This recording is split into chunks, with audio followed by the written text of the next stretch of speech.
Tonight, before sleep gently closes your eyes, let us travel far beyond the noise of the modern world, beyond crowded streets, beyond hurried conversations, beyond the endless search for certainty.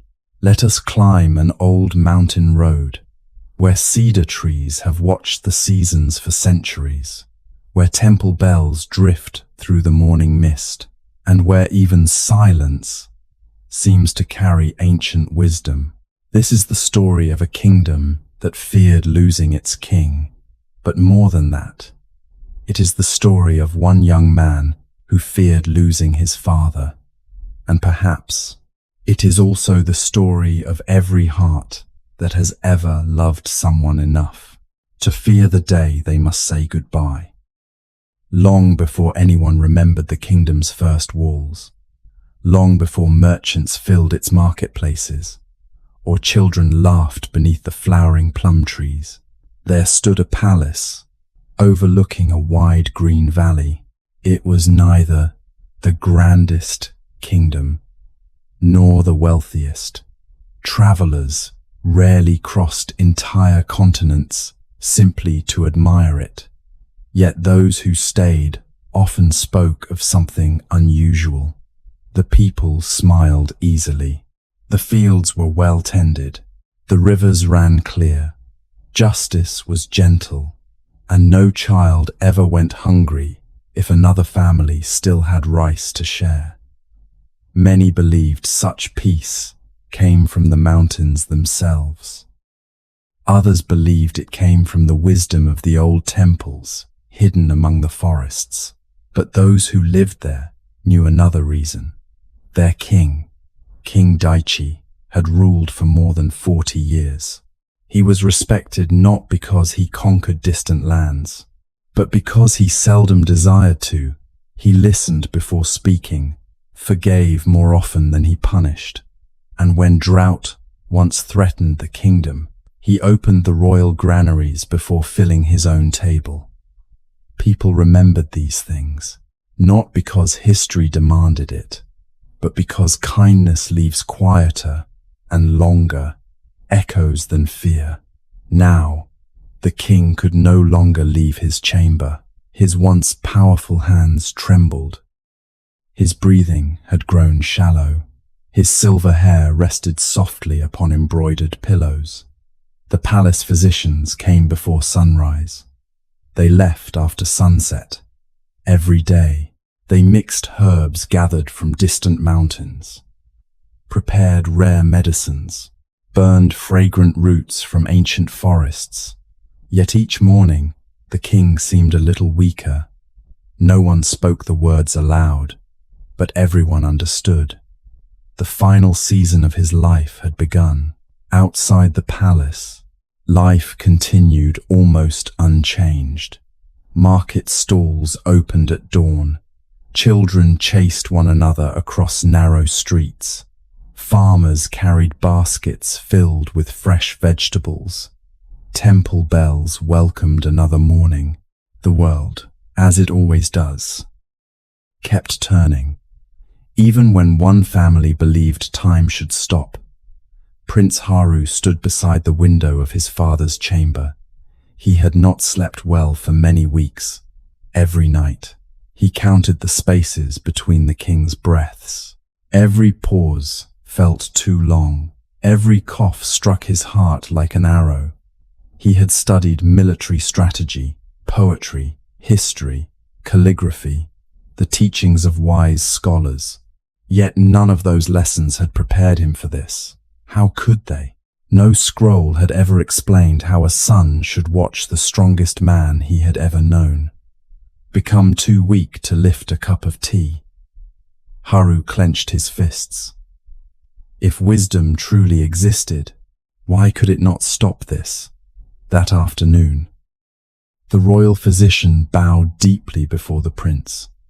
His face carried the quiet sorrow of a man who had exhausted every remedy. Your Highness, we have done all we can. Haru searched his eyes. There must be another medicine. There is not. A healer from another kingdom? The physician slowly shook his head. What about the monks in the northern mountains? I have heard stories. They know ancient practices. They understand life. They understand suffering. They must know something. The physician remained silent. Sometimes, silence speaks more honestly than words.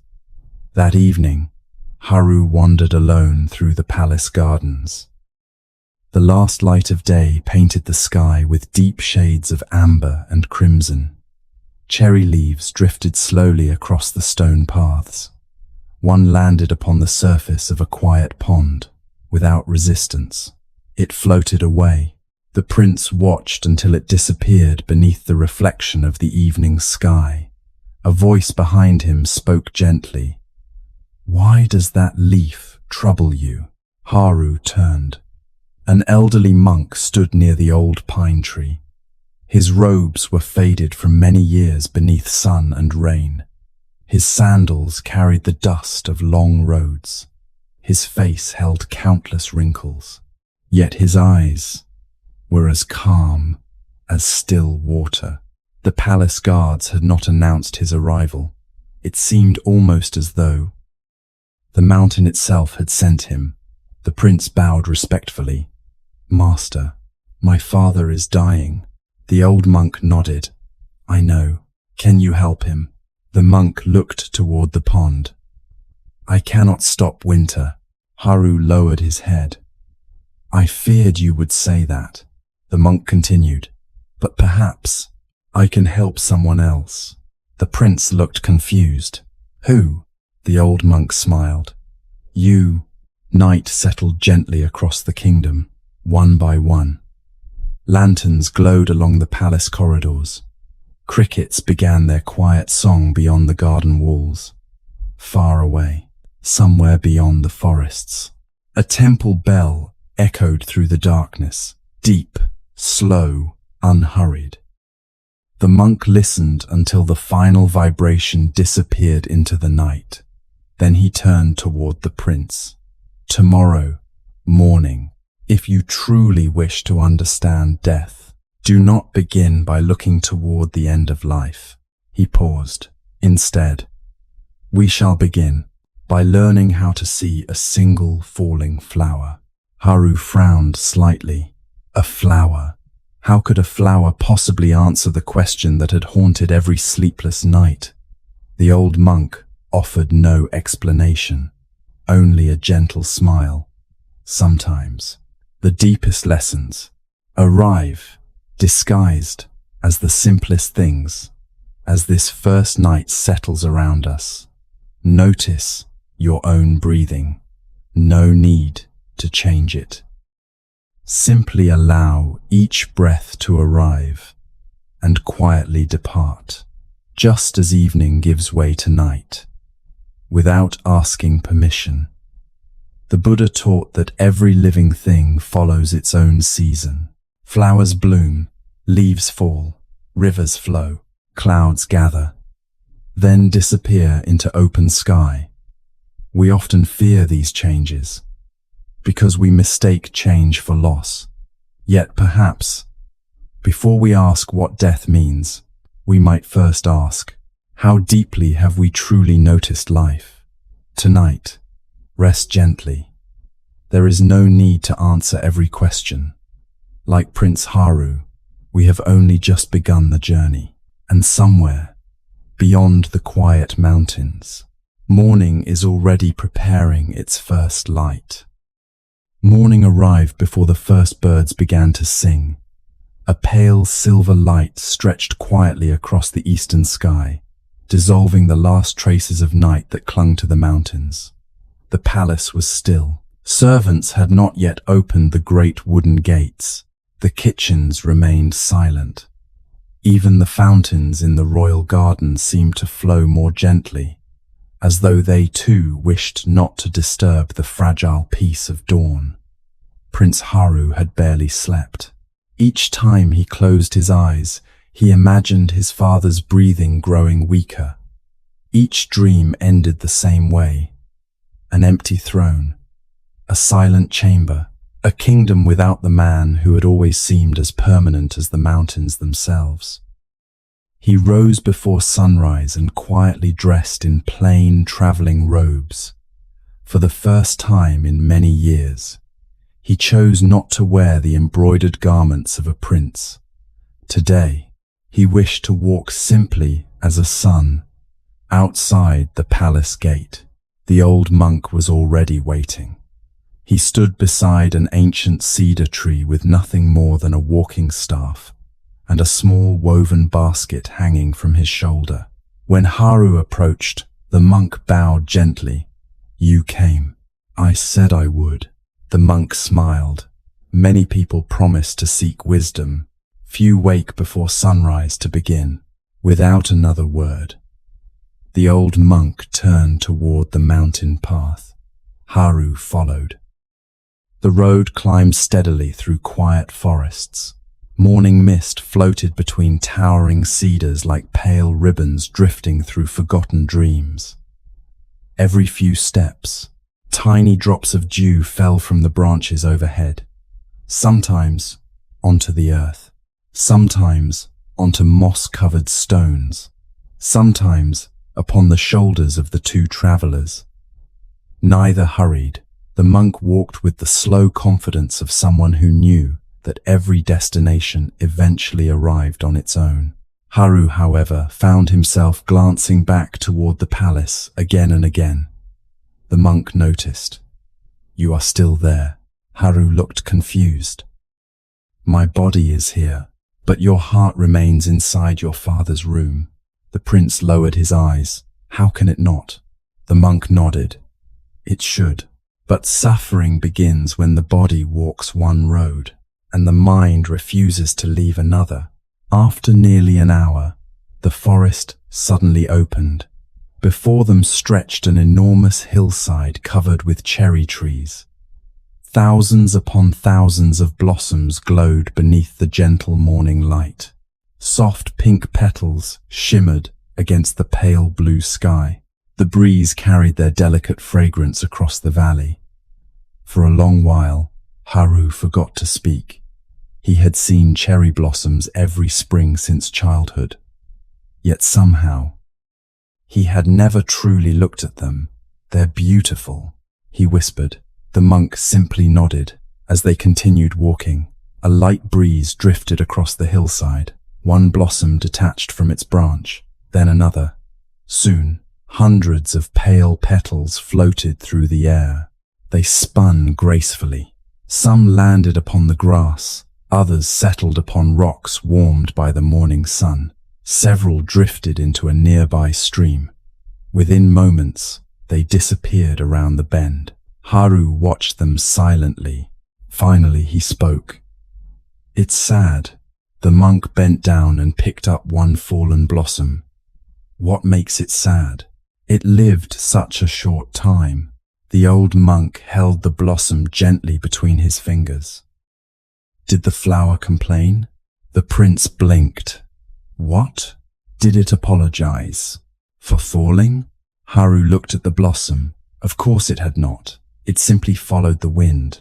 The monk smiled. "So does every season." They reached the oldest tree on the hillside. Its trunk was wide enough that 3 men together could barely embrace it. Time had carved deep lines into its bark. One great branch had broken away years before. Another leaned heavily toward the earth. Yet the tree bloomed more beautifully than any other around it. Haru rested his hand upon its rough bark. "It must be very old." "Nearly 400 springs," the monk replied. Haru looked upward in amazement. 400 years. "And still it blooms." "Yes," the monk said softly. "And one day it will not." Neither spoke. A gentle silence settled between them. Not empty, but full, like the quiet space between 2 slow breaths. After a while, the monk sat beneath the tree. He gestured for Haru to join him. "When you were a child, did your father bring you here?" Haru smiled faintly. Every spring, he would lift me onto his shoulders so I could touch the blossoms. The prince closed his eyes. I thought those days would never end. The monk listened without interruption. Now, my father can barely lift his own hands. His voice became quieter. I don't know how to accept it. The old monk looked toward the branches above. The blossom does not resist becoming a petal. The petal does not resist becoming earth. The earth does not resist becoming another tree. The tree does not resist blooming again. Everything around them seemed to listen. Even the breeze had grown still, the only one resisting. Ma, the monk said gently, is the human heart. A young girl appeared on the hillside carrying a woven basket. She could not have been older than 10. Carefully, she collected blossoms that had already fallen. Haru watched with curiosity. Why gather flowers from the ground? The monk smiled. Let's ask. The little girl bowed politely. What are you making? The prince asked. She lifted the basket. My grandmother dries them. We make tea. Haru looked surprised. You don't pick the blossoms from the branches? The girl shook her head immediately. My grandmother says, the flower has already given us enough. We wait until it lets go. She smiled brightly. Then everyone receives a gift.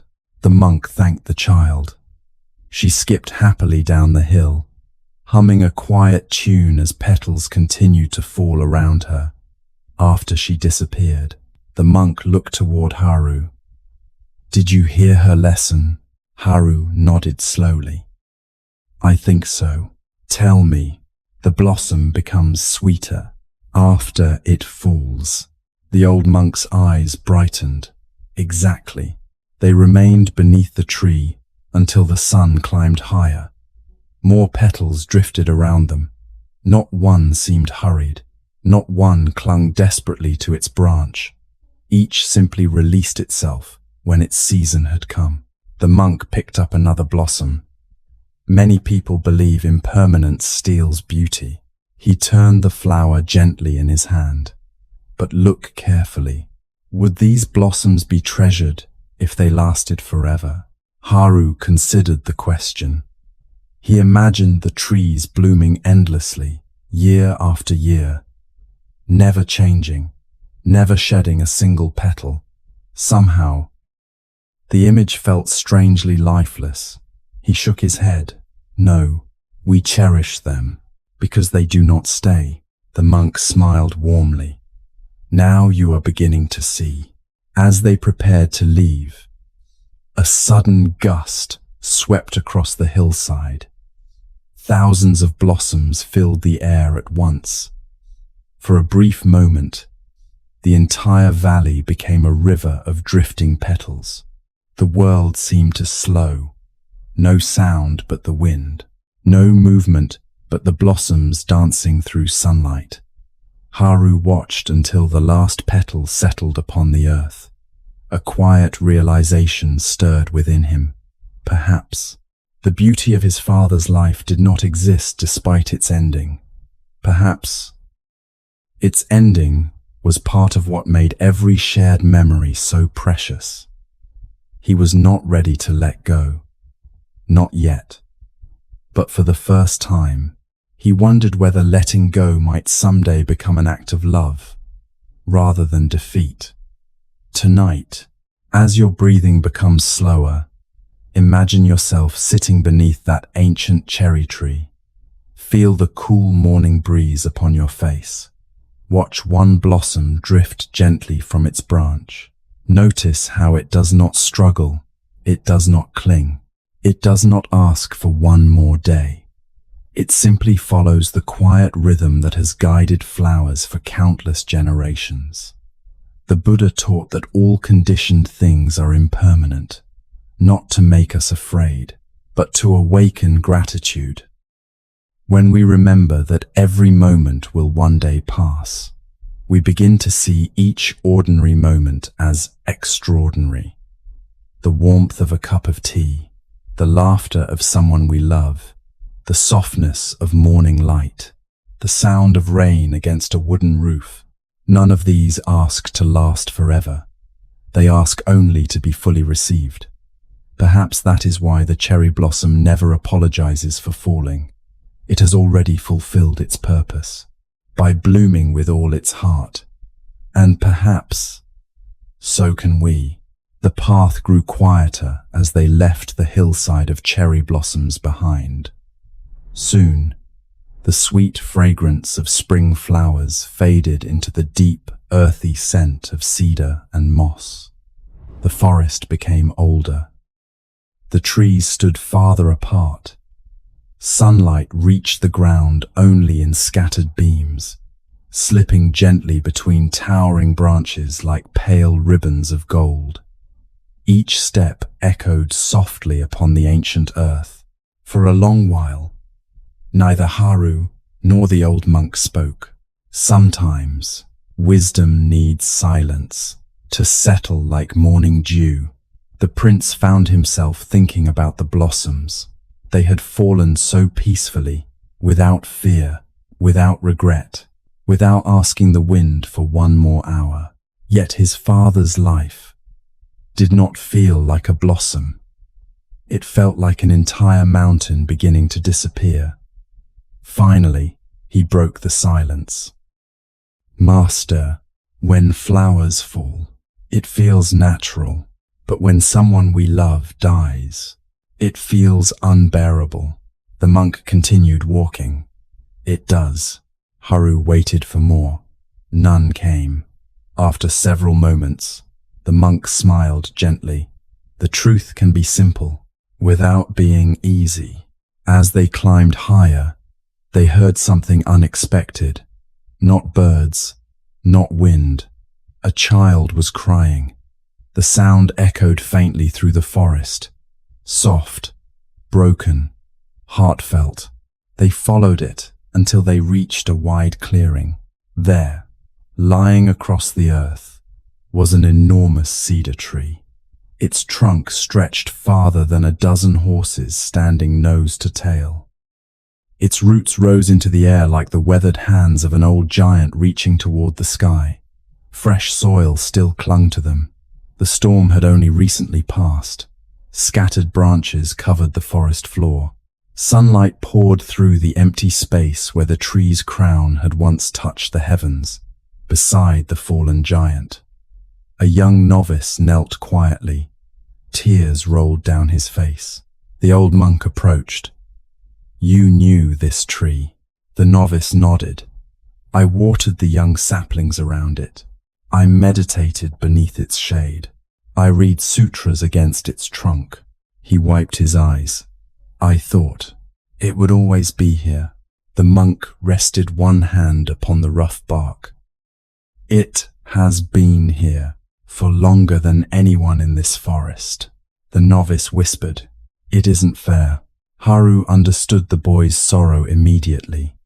The fallen cedar reminded him too much of the palace, too much of his father. Strong things were not supposed to fall. Kings, ancient trees, mountains, parents. These were the pillars of the world, weren't they? He turned toward the monk. Could nothing have saved it? The old monk looked up at the broken canopy. Perhaps a stronger root, a gentler storm, a different season. He smiled softly. But then, it would simply have fallen another day. The three of them remained in silence. A woodpecker landed upon the fallen trunk without hesitation. It began searching for insects beneath the cracked bark. Nearby, tiny mushrooms had already appeared where sunlight now reached the forest floor. Small green ferns pushed gently through the damp earth surrounding the exposed roots. The novice looked puzzled. They're already growing. The monk nodded. The forest wastes nothing. He picked up a small cedar cone that had fallen beside the trunk. Holding it carefully in his weathered hands, he asked, What do you see? A cone. the novice answered. And inside? Seeds. The monk smiled. How many? The boy shrugged. I don't know. Neither do I. The old monk gently opened the cone. Dozens of tiny seeds rested within its delicate scales. This old cedar spent hundreds of years preparing for this morning. Haru frowned. This morning? The monk nodded. It gave shade. It sheltered birds. It held the hillside against heavy rains. It cooled the earth beneath its branches. He looked lovingly at the fallen giant. And now, it gives sunlight to young trees. It feeds insects. It nourishes the soil. It releases seeds that could become another forest. The prince stared at the cedar. He had seen only death. The monk had seen continuation. The novice quietly asked, So, is it gone? The old monk smiled. What part? The boy blinked. The tree, the trunk, the roots, the seeds, the shade, the birds that nested here, the children who once rested beneath it, the stories told under its branches. He paused. Tell me, where does a cedar truly end? Neither Haru nor the novice could answer. The monk walked to the center of the fallen trunk. He gently placed his palm upon the wood. When this tree first pushed through the soil, it was no taller than your hand. He looked toward the young novice.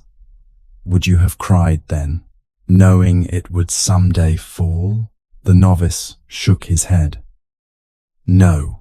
Why not? Because I would have been happy it was alive. The monk's smile deepened. And today, what has changed? The boy lowered his eyes. After a long silence, he whispered, I forgot to be grateful. A breeze moved through the clearing. The remaining cedars swayed together. Their branches whispered overhead. Not in mourning, not in celebration. Simply continuing the song they had always sung. The monk listened carefully. Do you hear them? Haru nodded. The forest sounds the same. Yes, the cedar has fallen, but the forest is still alive. The words settled deeply within the prince. His father's body was weakening, but perhaps love was larger than a body. Perhaps a kingdom was more than a throne. Perhaps a life could continue shaping the world long after its footsteps had disappeared. Before leaving, the old monk asked the novice to gather several cedar seeds. Plant them. The boy looked uncertain. It will take centuries before they become this large. The monk laughed softly. Then let someone centuries from now enjoy their shade. The novice smiled through his tears.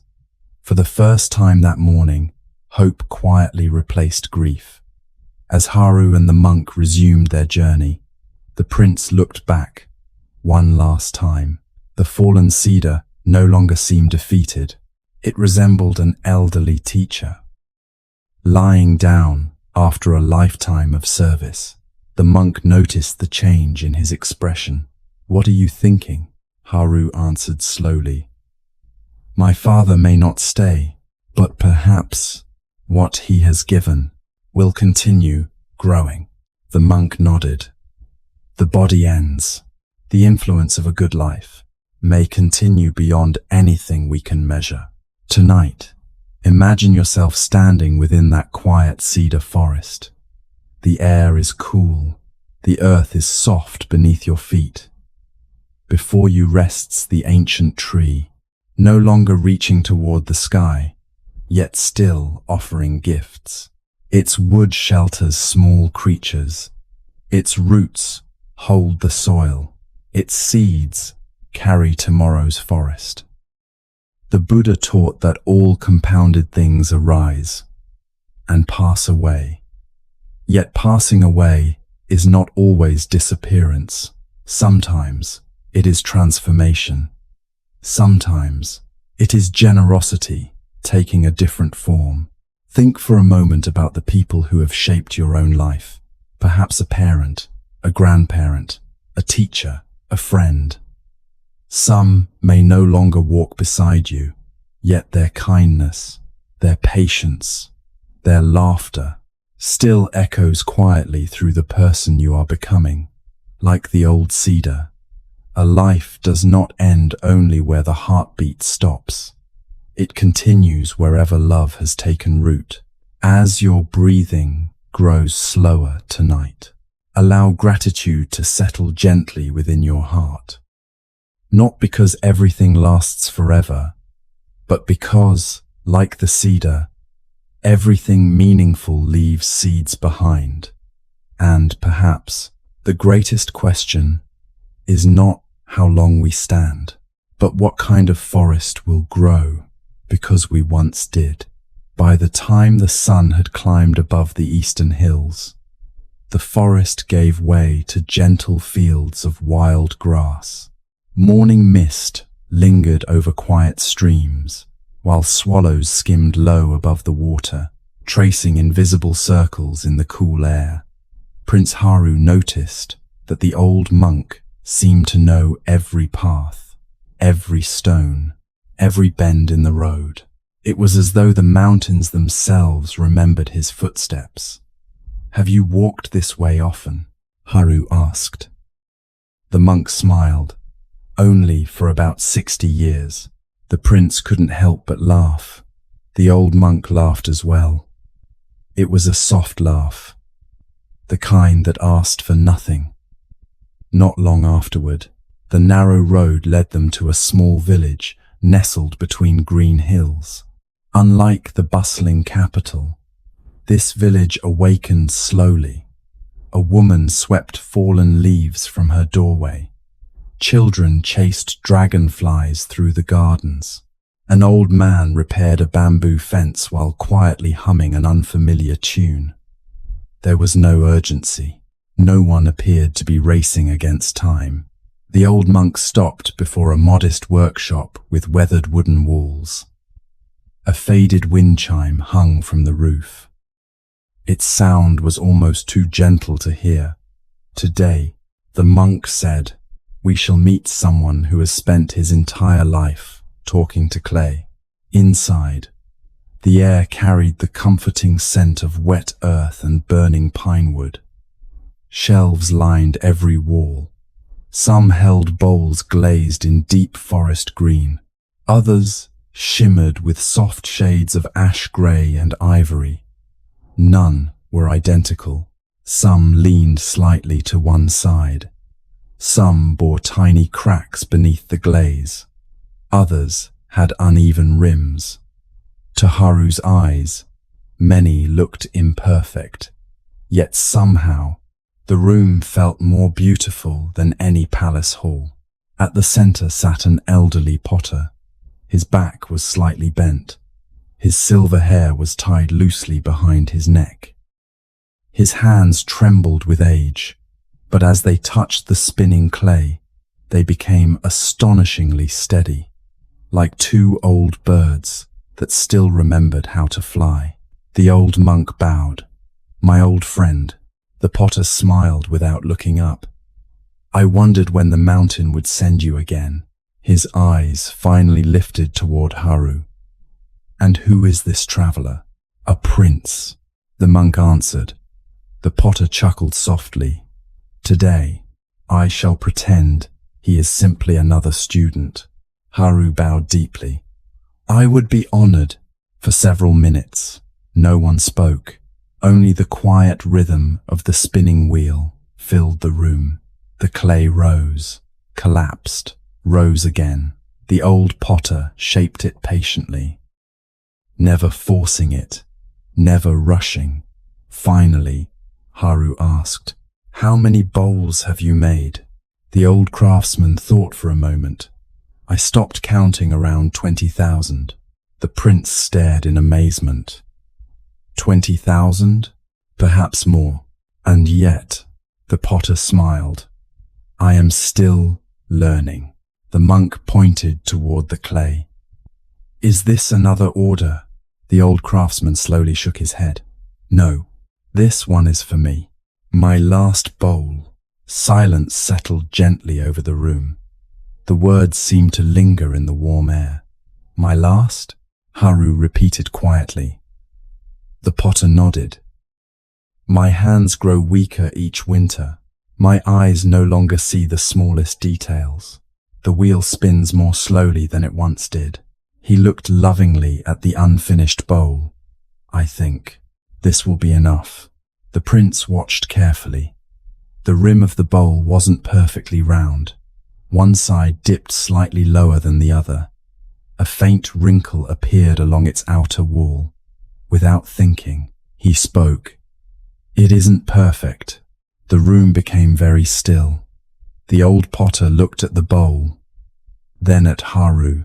Finally, he smiled. No, it isn't. To Haru's surprise, the old man did not seem disappointed. Instead, he appeared quietly content. The monk asked gently, "Will you begin again?" The potter rested his hands upon the wheel. I could. I have enough clay. I have enough time, perhaps even enough strength. He looked toward the sunlight falling through the open window. But this bowl tells the truth. Haru frowned slightly. The truth? The old craftsman nodded. It tells the truth about these hands. He lifted them slowly, wrinkled, scarred, weathered by decades of work. When I was young, my bowls were smoother, my fingers were stronger, my movements were quicker. He smiled. But those bowls belong to a younger man. He gently touched the uneven rim. This one belongs to me. The prince remained silent. The old man continued. If I hide every wrinkle, if I erase every mark of time, I would not be making a bowl. I would be making a lie. The monk poured 3 cups of warm tea. Each cup was different. One carried a small crack repaired with golden lacquer. Another leaned ever so slightly. The third had tiny bubbles beneath its glaze. Haru noticed them immediately. The monk asked, "Which cup holds the best tea?" The prince looked from one to another. Finally he smiled. "They all do." The monk nodded. Exactly.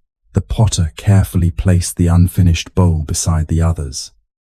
There was a time, he said softly, when I wanted every bowl to be flawless. I feared mistakes. I feared cracks. I feared failure. He looked out toward the distant hills. Then one winter, my teacher dropped my finest bowl. Haru looked surprised.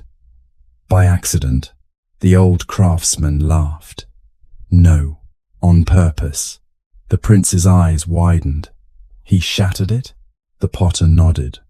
I spent 3 days crying. And what did your teacher say? The old man closed his eyes, remembering. He asked me, "Did you love the bowl, or did you love your pride?" The room fell quiet. Even the wind seemed to pause outside the window. After several moments, the potter spoke again. That day, I stopped trying to create perfect bowls. I began trying to create honest ones. As the afternoon light softened, the old craftsman carried the finished bowl into the garden. There, he placed it upon a flat stone beneath an old maple tree. A single crimson leaf drifted gently into the bowl. Then another. No one moved. The bowl, though slightly uneven, though marked by trembling hands, seemed perfectly at home beneath the tree. The monk smiled. Beautiful. The potter nodded. Because it is complete. Haru looked closely. But it still has flaws. The old man turned toward him. My young friend, there is a difference between something unfinished and something imperfect. He gently lifted the bowl. This bowl is imperfect, but it is complete. Those words remained with Haru as they left the village. He thought of his father. The king had made mistakes. He had known sorrow. He had grown old. His body had weakened. Perhaps perfection had never been the purpose. Perhaps a complete life was not one without cracks, but one that had been lived with sincerity. Tonight, imagine holding that simple clay bowl in your hands. Feel its uneven rim beneath your fingertips. Notice the tiny marks left by time, the gentle imperfections, the quiet beauty that could never exist in something made by a machine. In Zen, there is an appreciation for what is weathered, what is worn, what bears the gentle fingerprints of life itself, not because imperfection is superior to perfection, but because imperfection reminds us that everything living changes. Our faces will gather lines. Our hands will grow slower. Our voices may become softer one day. Even our footsteps will disappear from the paths we now walk. Yet none of these changes diminish the worth of a life honestly lived. Like the potter's final bowl, perhaps our task is not to become flawless. Perhaps it is simply to become authentic, to allow kindness to shape us, to allow loss to deepen us, to allow love to leave its quiet marks upon our hearts. And when our own journey nears its final season, may we be able to look back gently and say, not, I lived perfectly, but I lived truthfully. Tonight, rest as you are, not flawless, not finished, but wonderfully human. The village slowly disappeared behind them.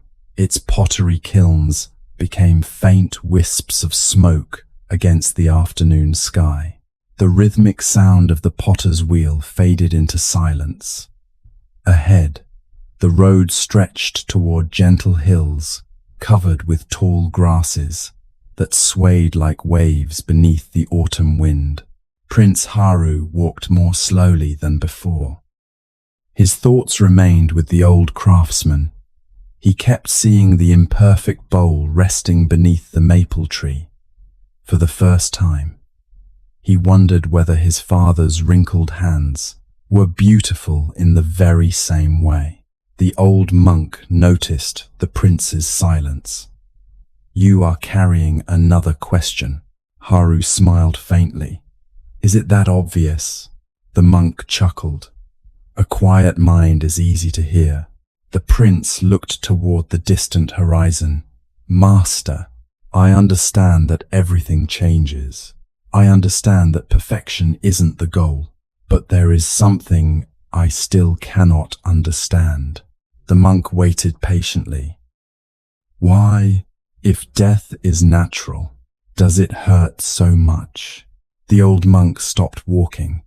He bent down and picked up a small pebble from the roadside. Holding it between his fingers, he asked, Tell me, when the sun sets, does the sky die? Haru frowned. No, it simply becomes night. The monk smiled. Come, I know someone who once asked exactly the same question. By late afternoon, they arrived at a small farming village, nestled beside a broad river.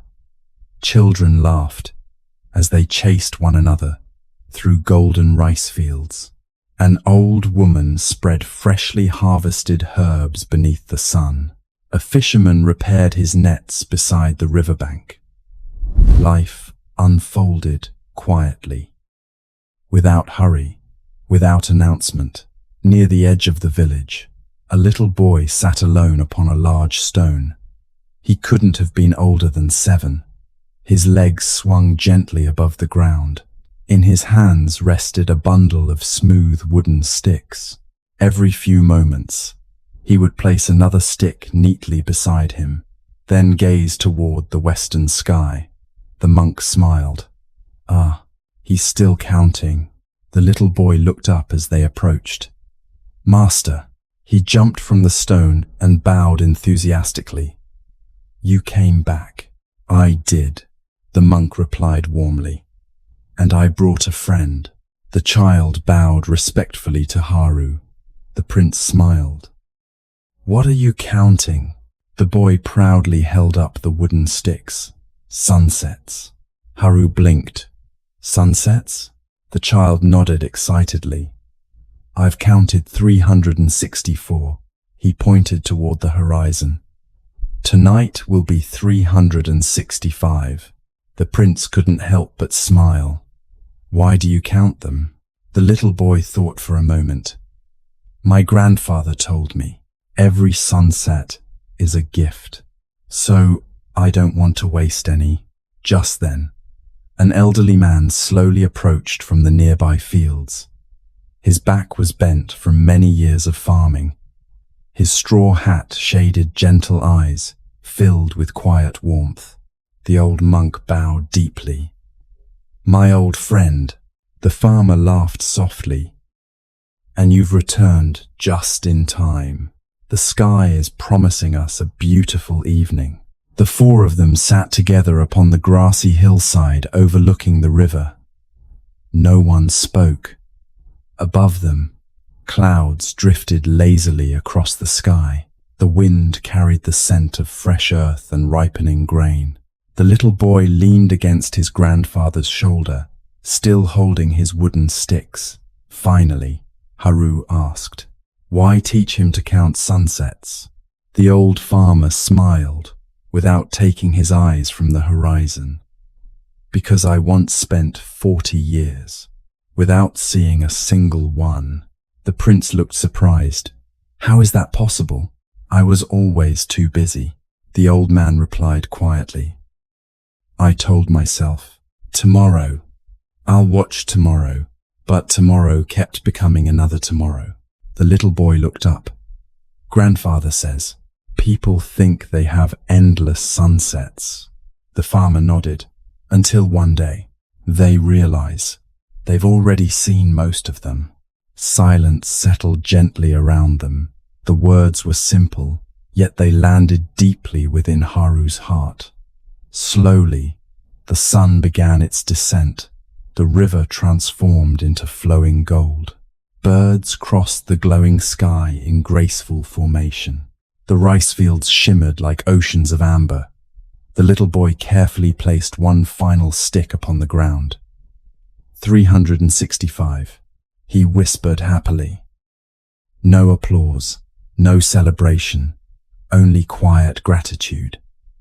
Haru watched the child. He seemed completely absorbed in the moment, not worrying about tomorrow, not mourning yesterday, simply witnessing the day as it gently came to its close.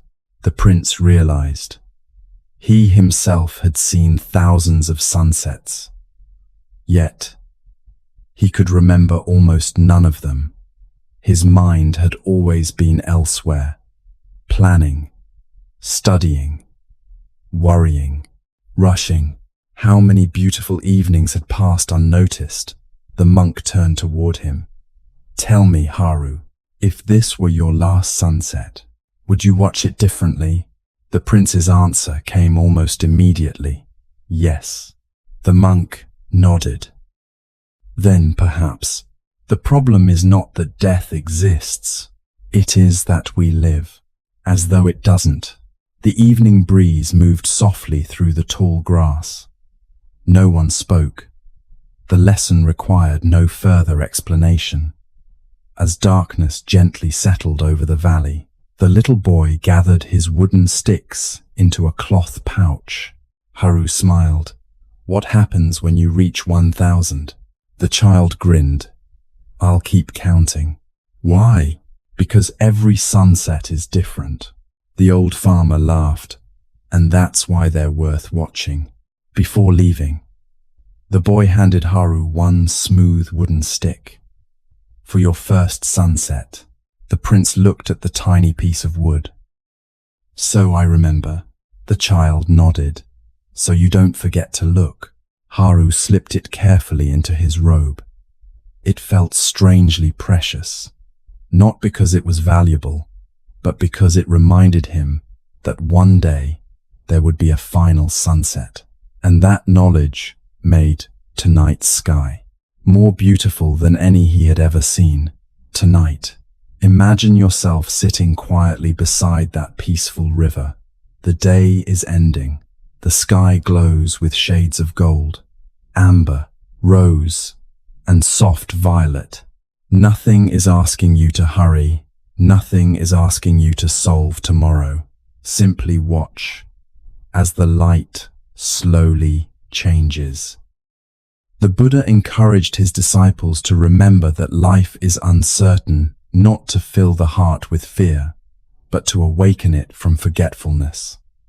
When we believe, there will always be another sunrise, another conversation, another embrace, another chance to say thank you. We often postpone the very things that matter most, but when we remember that every sunset could be precious, we begin to live with greater tenderness, greater presence, greater gratitude. Perhaps the awareness of death is not a shadow over life. Perhaps it is the quiet light that teaches us how to truly see it.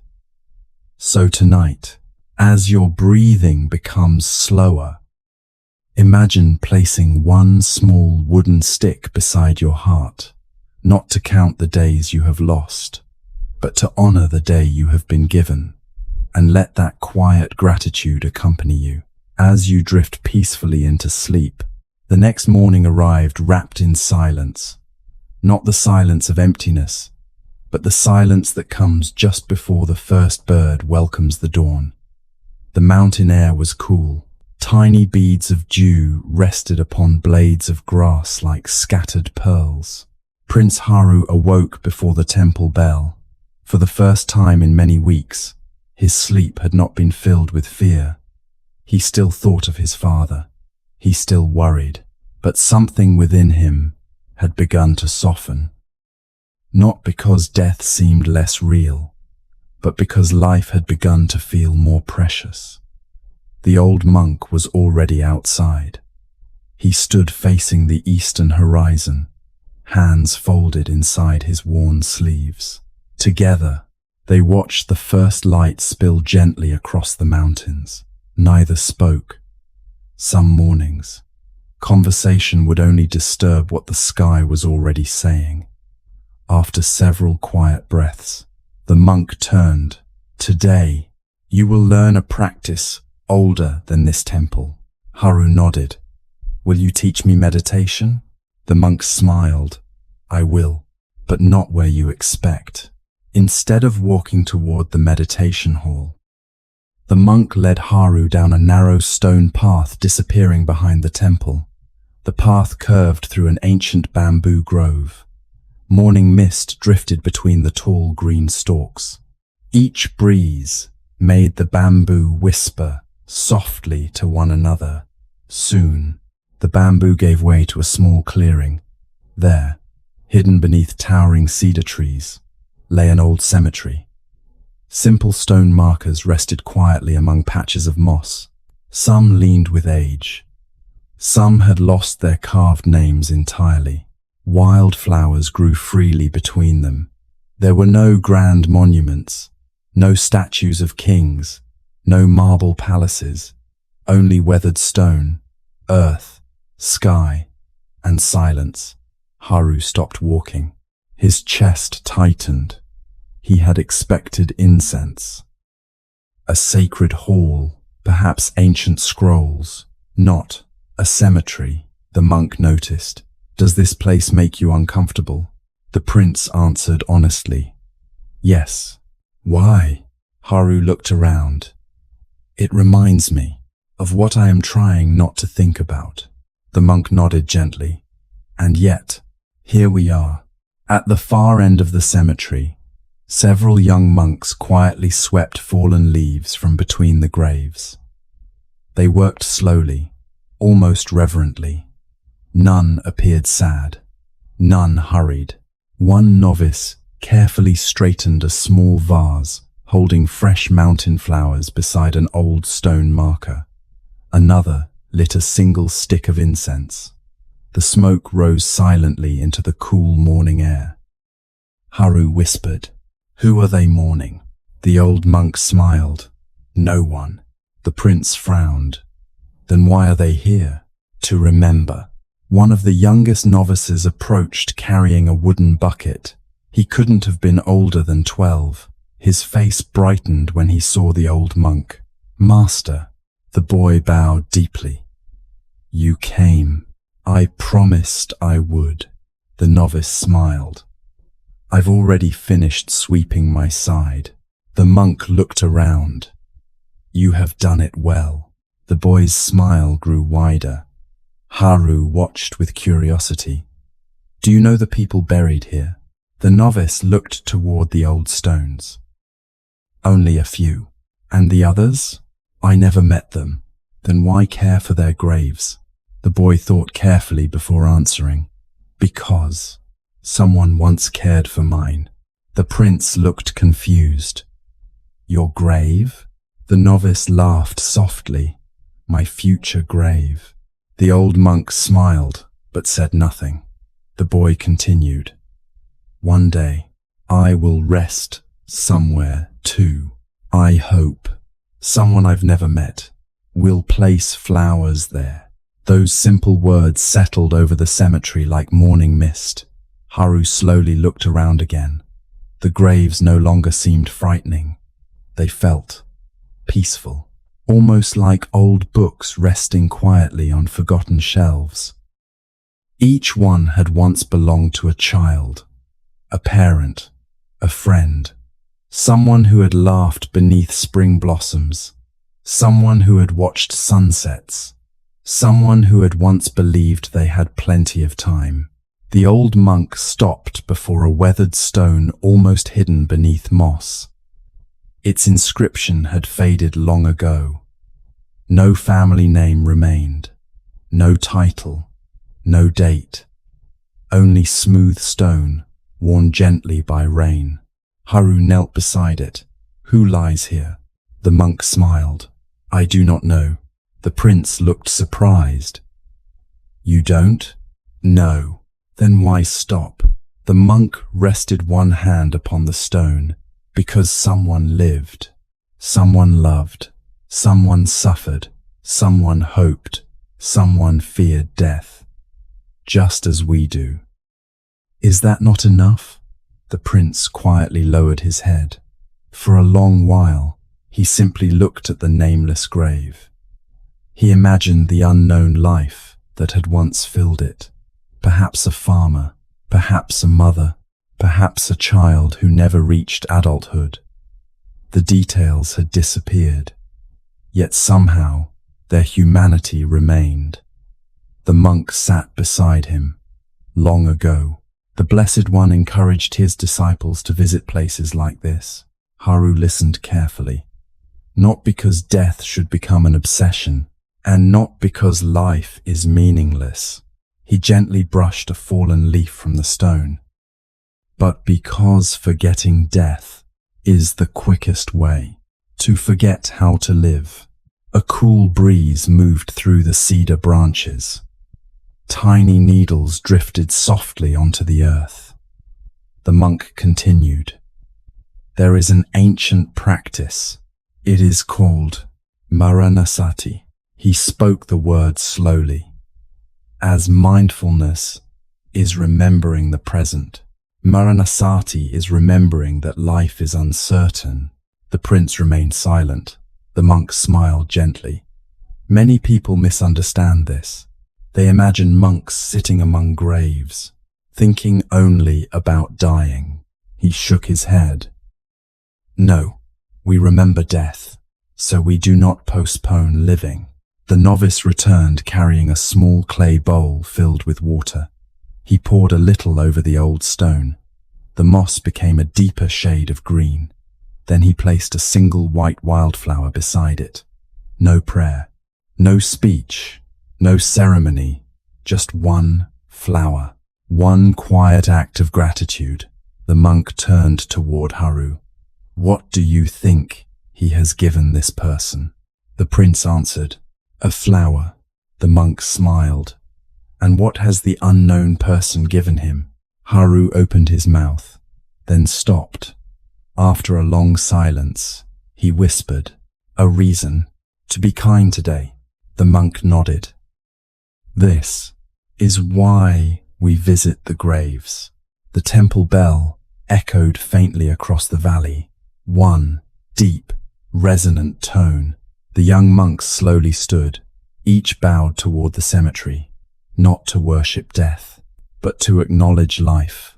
Then they quietly walked back toward the temple, laughing softly together, talking about breakfast, about repairing a roof, about gathering mushrooms after the rain.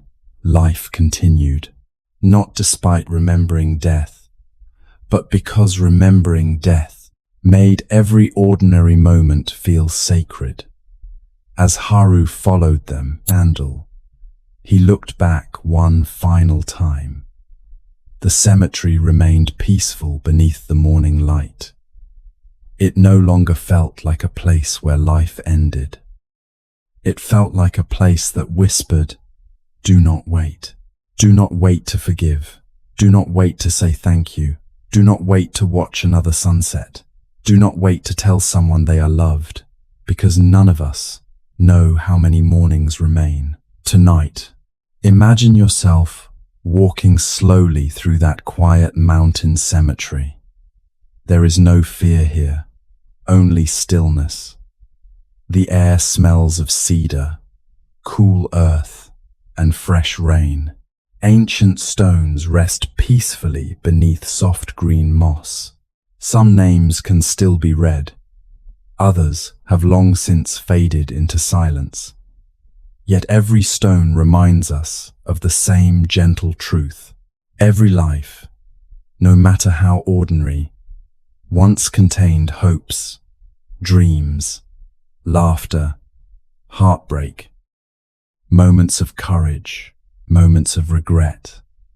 The Buddha taught the practice of maranasati, not to burden the heart with thoughts of death, but to free it from the illusion that time is endless.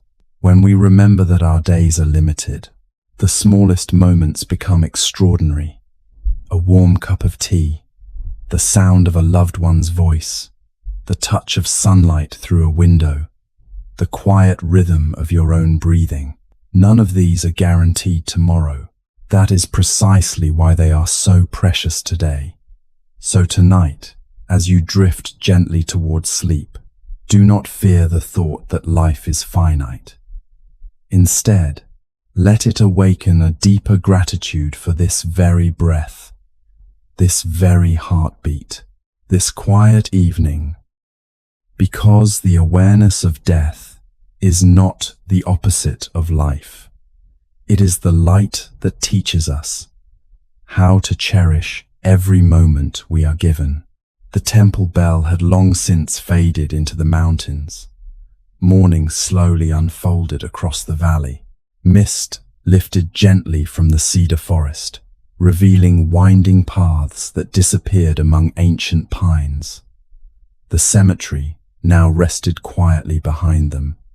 Prince Haru walked without speaking. His footsteps felt lighter than they had only a few days before. Yet inside his heart, questions still remained. The old monk glanced toward him. You are quieter. Haru smiled. I think I have begun listening. The monk nodded. Good, because today the teacher will not be me. They followed a narrow trail descending toward the valley floor. Birdsong echoed softly through the trees. A squirrel darted across the path carrying an acorn larger than its own head. The old monk stopped only once, to gently move a small beetle away from the trail before continuing. Haru noticed. You could have stepped around it. I could, the monk replied, but kindness becomes a habit. He smiled. so does carelessness. After nearly an hour, the sound of running water reached them. At first, only a whisper, then a soft melody. Finally, the broad river appeared before them, crystal clear. Its current flowed steadily between smooth grey stones polished by countless seasons. Sunlight danced across the surface like scattered pieces of gold. Willow trees leaned gracefully over the banks. Dragonflies skimmed just above the water. Everything seemed alive. Everything seemed to move, without effort. The monk sat upon a large, flat stone. Haru joined him. For a long while, they simply watched the river. Eventually, the prince spoke. "I've seen many rivers, but today, it feels different." The monk smiled. "The river hasn't changed. You have." Nearby, an elderly ferryman secured his small wooden boat to a weathered post. His face was deeply lined from years beneath the sun, yet every movement carried a quiet rhythm, unhurried, unforced. He noticed the monk and bowed warmly.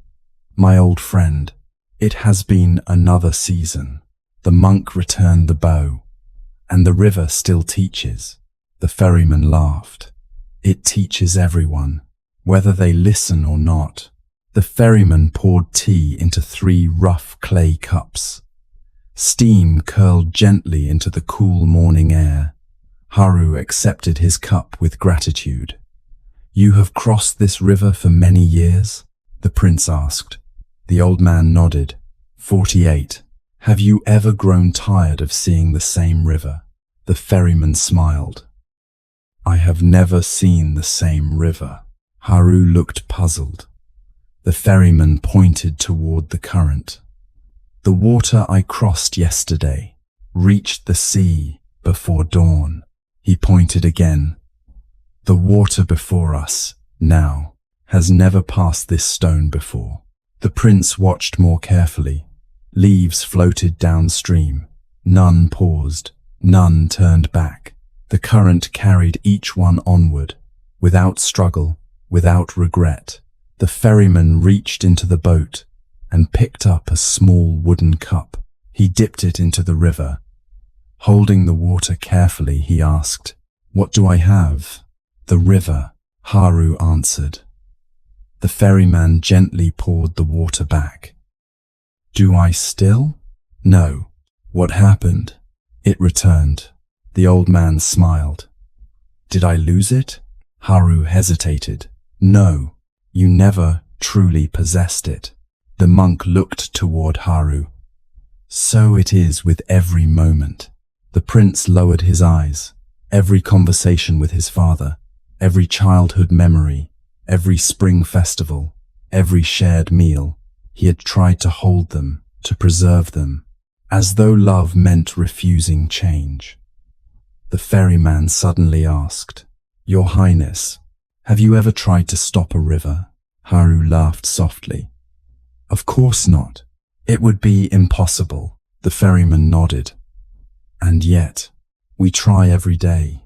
The prince became quiet again. The old man continued. "We try to stop children from growing. We try to stop our parents from aging. We try to stop friendships from changing. We try to stop grief. We even try to stop ourselves from becoming who time is quietly asking us to become." He looked toward the flowing water. "When the river refuses to stop, we call it cruel." A leaf landed gently upon the surface nearby. It circled briefly around a small stone. For a moment, it seemed trapped, spinning in place, unable to continue. Haru pointed. It stopped. The monk smiled. "Watch." A stronger current soon reached the leaf. Without force, without violence, it slipped free and continued downstream. The monk turned toward Haru. "Grief is often like that. We become caught in one memory, one regret, one goodbye. We believe we will remain there forever. He looked back toward the leaf, now almost out of sight. But life has its own current. If we do not cling, it carries us gently onward. The prince's eyes filled with quiet understanding. He thought of the palace, of sitting beside his father's bed, counting every breath, afraid to blink, afraid to leave, afraid that accepting what was happening would somehow mean loving his father less. Now, watching the river, he wondered whether acceptance might actually be another form of love. The ferryman untied his boat. A young mother carrying a sleeping child stepped aboard. An elderly merchant followed, then a farmer with 2 baskets of vegetables. The ferryman pushed gently away from the shore. The boat drifted smoothly across the current. No one asked the river to slow. No one demanded that yesterday's water return. They trusted the crossing. When the boat reached the opposite bank, the ferryman looked back toward Haru and smiled. Every crossing ends, so another may begin. They remained beside the river until the afternoon sun softened. Before leaving, the monk picked up a small, smooth stone from the shore. He handed it to Haru. "What do you feel?" "It's cool." The monk nodded. This stone has spent hundreds of years, not resisting the river. That is why it has become so smooth. He paused. Sometimes, our hearts become gentle in exactly the same way. Tonight, imagine yourself sitting beside that quiet river. Listen carefully. The water never hurries, yet it never stops. It simply continues, moment after moment, season after season. Perhaps there is something within us that longs to hold every beautiful moment forever. A smile, a familiar voice, a warm embrace, a peaceful evening. This longing is deeply human.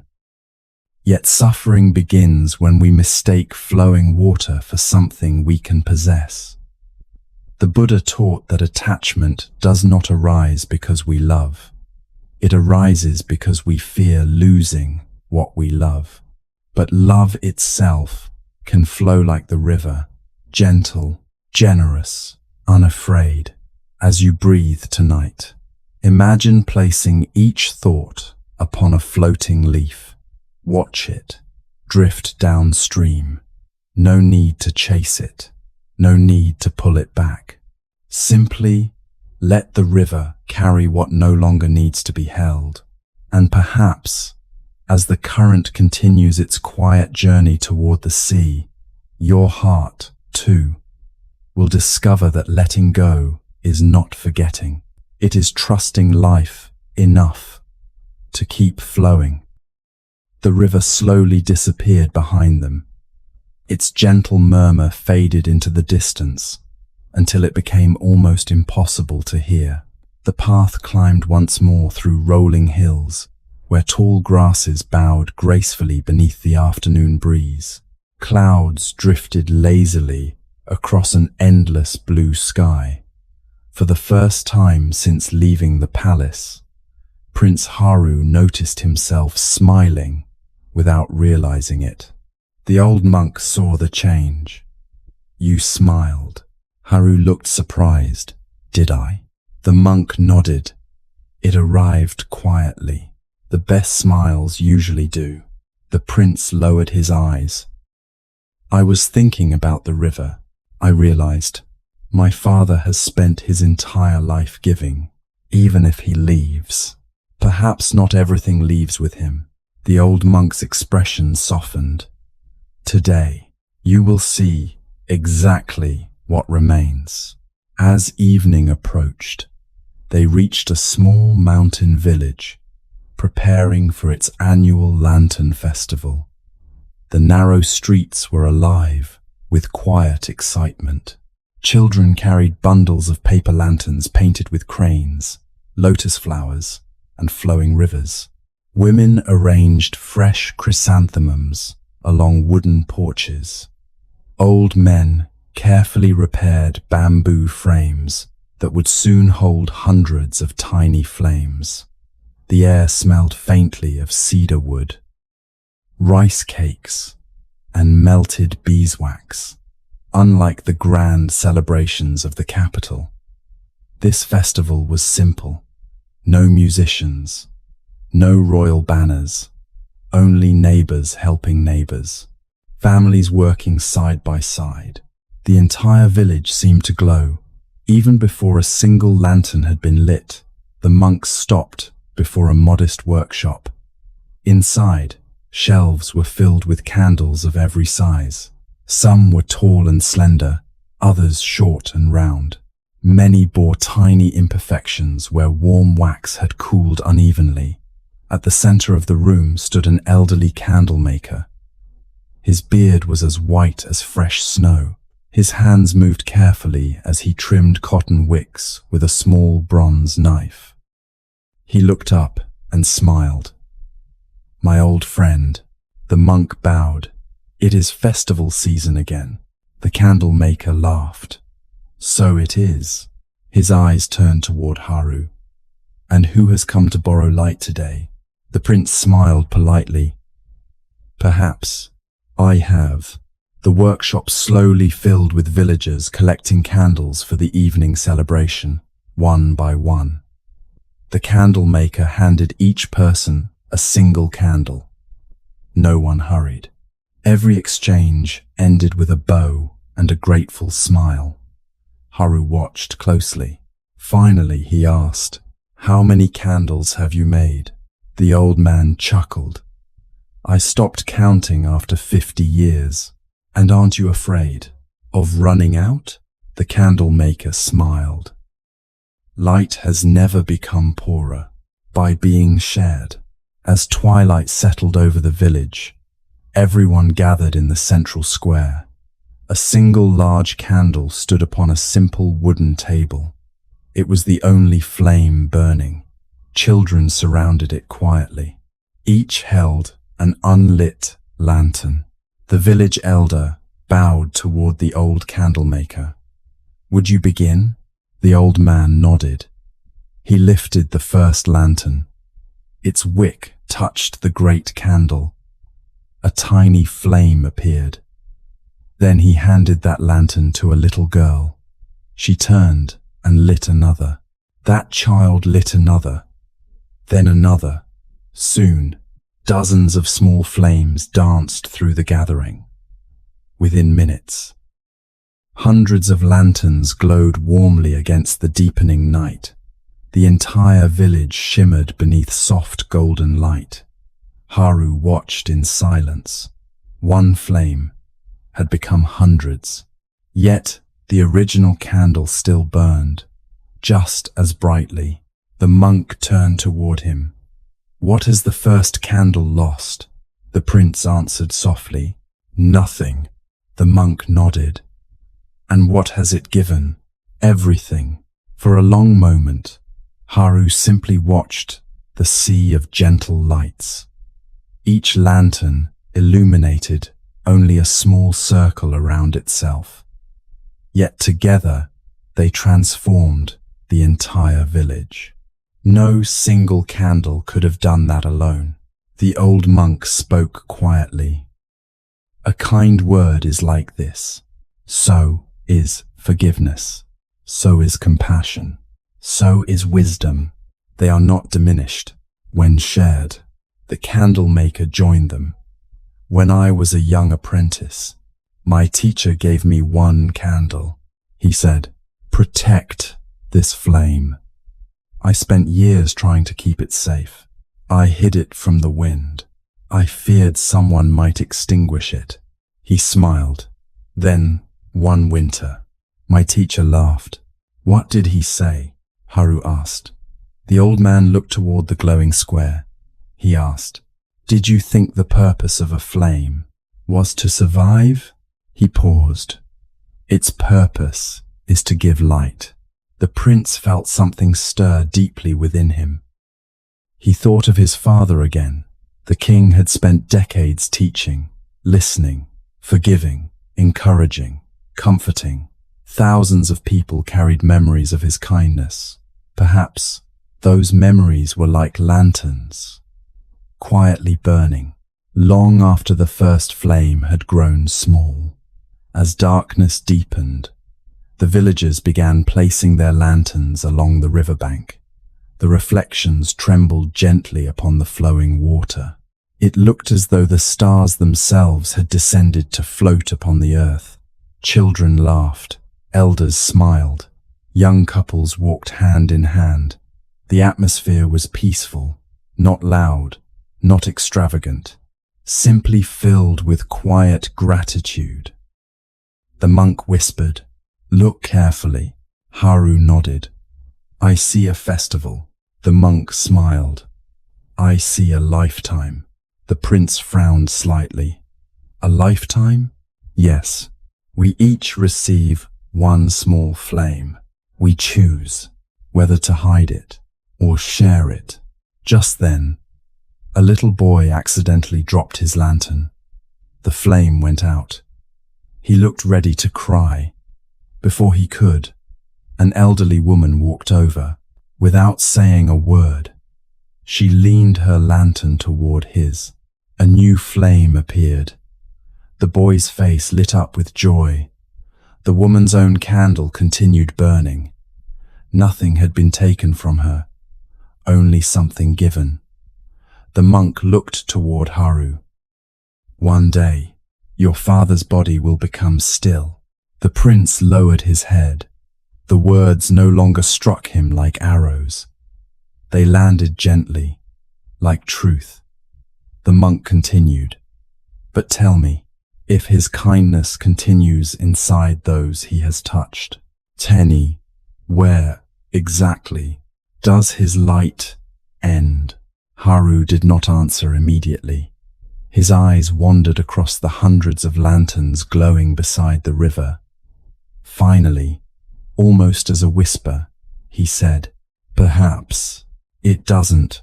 The old monk smiled. "No, it doesn't." That night, before leaving the village, the candle maker pressed a small beeswax candle into Haru's hands. "It is not for dark nights," he said softly. "It is for dark hearts." The prince accepted it with both hands. He understood. The candle was never about wax or flame. It was about remembering that no act of compassion is ever wasted. Tonight, imagine yourself standing beside that quiet river. Hundreds of lanterns drift slowly across the water. Each carries a single gentle flame. No flame competes with another. No flame fears becoming smaller because another has become brighter. This is the nature of compassion. The Buddha often taught that loving kindness is unlike material wealth. When you give away money, you possess less. But when you give away kindness, patience, wisdom, or hope, both hearts become brighter. Perhaps this is why the deepest legacy of a human life cannot be measured in possessions, not in titles, not in monuments, not even in years. It is measured in the number of hearts that continue shining because they once received your light. So, tonight, as your breathing becomes calm, imagine a small candle glowing gently within your own heart. Think of someone who once offered you kindness. Perhaps they are still with you. Perhaps they have already gone. Either way, their light still burns. And now, without losing any of its warmth, it quietly becomes yours to share. May your life become such a flame, soft, steady, and generous enough to illuminate the path for someone you may never even meet. Night quietly gave way to morning. The last lanterns of the festival had long since burned away. Only faint trails of smoke lingered above the river. dissolving into the cool mountain air. The village was asleep once more. Paper lanterns swayed gently beneath wooden eaves. The paths that had echoed with laughter only hours before were now silent. Prince Haru stood alone outside the small inn. In his hands rested the little beeswax candle the old craftsman had given him. He had not lit it.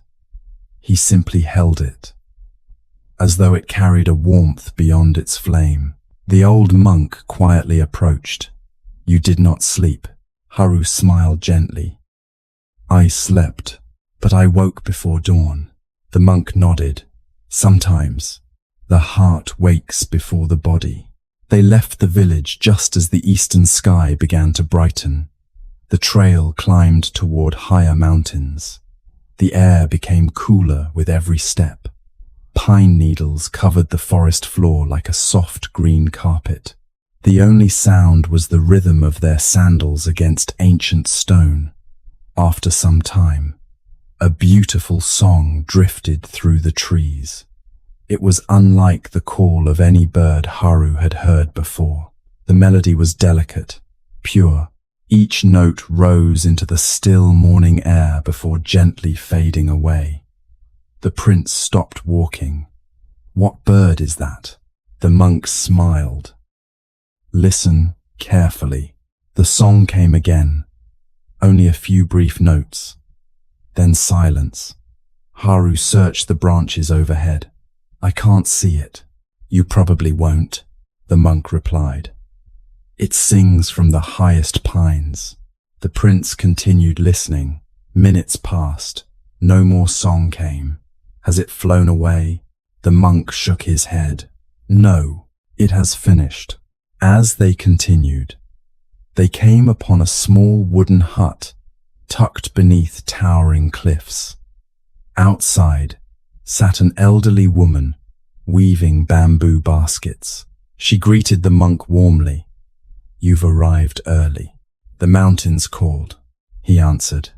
The woman laughed softly. "They always do." She noticed Haru looking toward the trees. "You heard the silver thrush?" The prince nodded eagerly. "Yes, I hoped to hear it again." The woman smiled. "So does everyone." She set aside her basket. "When I was a little girl, my father brought me here. He told me to wait quietly. We sat for nearly 2 hours. Then the bird sang." She closed her eyes for a moment. "Only once." I asked him why it stopped. The old woman smiled at the memory. He said, "Because once was enough." Haru looked puzzled. "Enough?" She nodded. "If it sang all day, no one would stop to listen." The monk and Haru thanked her and continued climbing.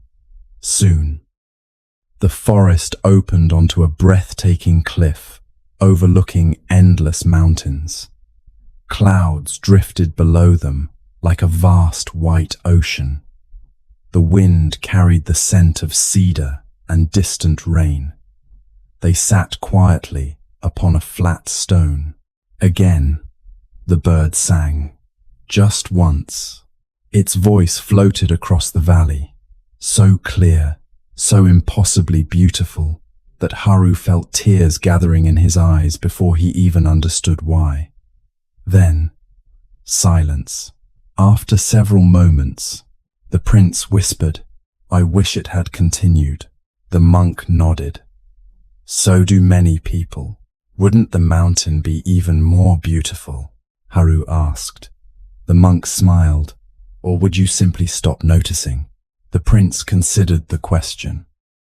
He imagined the song repeating endlessly, minute after minute, hour after hour. Slowly, its wonder began to disappear within his imagination. He looked toward the monk. "I think I would stop hearing it." The old monk nodded. "As we often stop hearing the people we love." The words struck Haru deeply. He remembered his childhood. His father's laughter had once filled the palace. When he was young, he would run eagerly to hear another story, another lesson, another walk through the gardens. As he grew older, those moments became ordinary, he assumed. There would always be another conversation, another spring, another tomorrow. Now, each remaining word from his father felt priceless, not because they had changed, because time had. The monk gently picked up a single pine needle. Tell me, would this forest still be beautiful if every tree remained forever? Haru looked around. The oldest cedars stood beside young saplings. Some trees leaned with age. Others had fallen long ago and nourished carpets of moss. The forest was alive, because nothing remained unchanged. He quietly shook his head. No, the monk smiled. The bird teaches the same lesson. Its song is precious, because it is brief. So is spring, so is youth, so is every heartbeat. He looked toward the endless mountains. And so is every human life. They remained upon the cliff until midday. Travelers occasionally passed along the mountain road. A merchant, 2 pilgrims, a shepherd leading a small flock of goats. Each paused for only a few moments to admire the view before continuing onward. The monk watched them. Notice, no one owns this mountain. No one owns the bird's song. No one carries the clouds away. And yet, everyone leaves richer. As they prepared to leave, Haru turned for one final look. The silver thrush sang once more, just one gentle melody. Then silence returned. This time, the prince did not feel sadness. He bowed slightly toward the unseen bird. Not because it had left, but because, for one perfect moment, it had shared its song, and that was enough. The mountains grew quieter as the day unfolded. The trail wound gently upward, following the edge of a steep ridge where ancient pines clung to weathered stone. Far below, clouds drifted slowly across the valleys like white rivers flowing through an endless sea of green. Prince Haru walked without asking questions. Something within him had begun to change. He no longer searched for answers as desperately as before. Instead, he had started paying attention to the wind, to bird song, to the rhythm of his own footsteps. The old monk noticed. You are beginning to see, Haru smiled. I think I am beginning to stop looking. The monk's eyes brightened. That is often where seeing begins. By late afternoon, the path led them to a tiny tea house perched upon the edge of a cliff. It was unlike any place Haru had ever visited. No painted signs, no grand entrance, only weathered cedar beams, darkened by countless seasons. A bamboo fountain quietly dripped into a stone basin. Nearby, a single maple tree stretched gracefully over the cliff. Its scarlet leaves shimmered softly in the afternoon light. The tea house seemed less like something built by human hands, and more like something that had slowly grown from the mountain itself. An elderly tea master swept the stone steps with an old bamboo broom. His movements were slow, deliberate. Every stroke carried complete attention. When he saw the monk, he smiled. My oldest customer, the monk laughed softly. And your slowest student. The tea master bowed toward Haru. You have brought someone whose heart has grown quieter. The prince looked surprised. How could you know? The old man smiled. A noisy heart never notices the sound of falling leaves. Inside, the tea room was almost empty. One small window framed the western sky. A simple scroll hung upon the wall. It contained only 3 brush-painted characters. This moment alone, there were no decorations beyond a single wildflower resting in a small clay vase. No luxury, nothing unnecessary. Yet Haru felt more peaceful here than in the grand halls of the palace. The tea master knelt beside a small iron kettle. Water simmered gently, not boiling, not silent, simply breathing. He carefully measured a small amount of green tea into a bowl. Every movement seemed effortless, yet entirely intentional. Haru watched with fascination. Finally he asked, "How many cups of tea do you prepare each day?" The old man smiled. "One." The prince blinked. "Only one?" The tea master nodded. Every afternoon, Haru looked around. But what if many travelers arrive? They wait. And if they become impatient? They continue walking. The tea master answered calmly. The prince couldn't hide his curiosity. Would it not be easier to prepare several cups? The old man poured hot water into the bowl. Steam rose slowly into the room. It would, so why not? The tea master looked toward the maple tree outside, because ease and presence are rarely the same thing. The monk accepted the bowl with both hands. Before drinking, he simply looked at it for a long while. Haru whispered, "Why doesn't he drink?" The tea master answered quietly, "He already is." The prince frowned slightly. The monk smiled. He inhaled the gentle fragrance of the tea. He felt the warmth of the bowl resting against his palms. He noticed the uneven texture of the handmade clay. Only after several peaceful breaths did he take a single sip. Nothing hurried, nothing distracted, nothing missing. The tea master looked toward Haru. "When was the last time you drank a cup of tea without thinking about something else?" The prince opened his mouth, then slowly closed it again. He could not remember, even during meals. His thoughts had always wandered toward duties, toward tomorrow, toward worries, toward plans, very rarely toward the food itself. The old man gently smiled. Many people finish an entire lifetime the same way they finish a cup of tea. They swallow it, but they never truly taste it. Outside, the afternoon sun slowly descended toward the distant mountains. Golden light filled the room. The tea master stood. He carried the empty bowl outside and placed it upon the wooden porch. The three men sat quietly beside it, watching the sky. No one spoke. There was nothing to explain. The sun slowly approached the horizon. Shadows lengthened across the valley. A cool breeze carried the scent of cedar and autumn leaves. One crimson maple leaf drifted gently onto the porch. It landed beside the empty tea bowl. The tea master smiled. Perfect. Haru looked at the bowl, then at the leaf. It seems so ordinary. The old man nodded. Exactly. After several moments, the tea master asked, "If today were the last afternoon of your life, would this cup have been enough?" The question entered Haru's heart more deeply than any before it.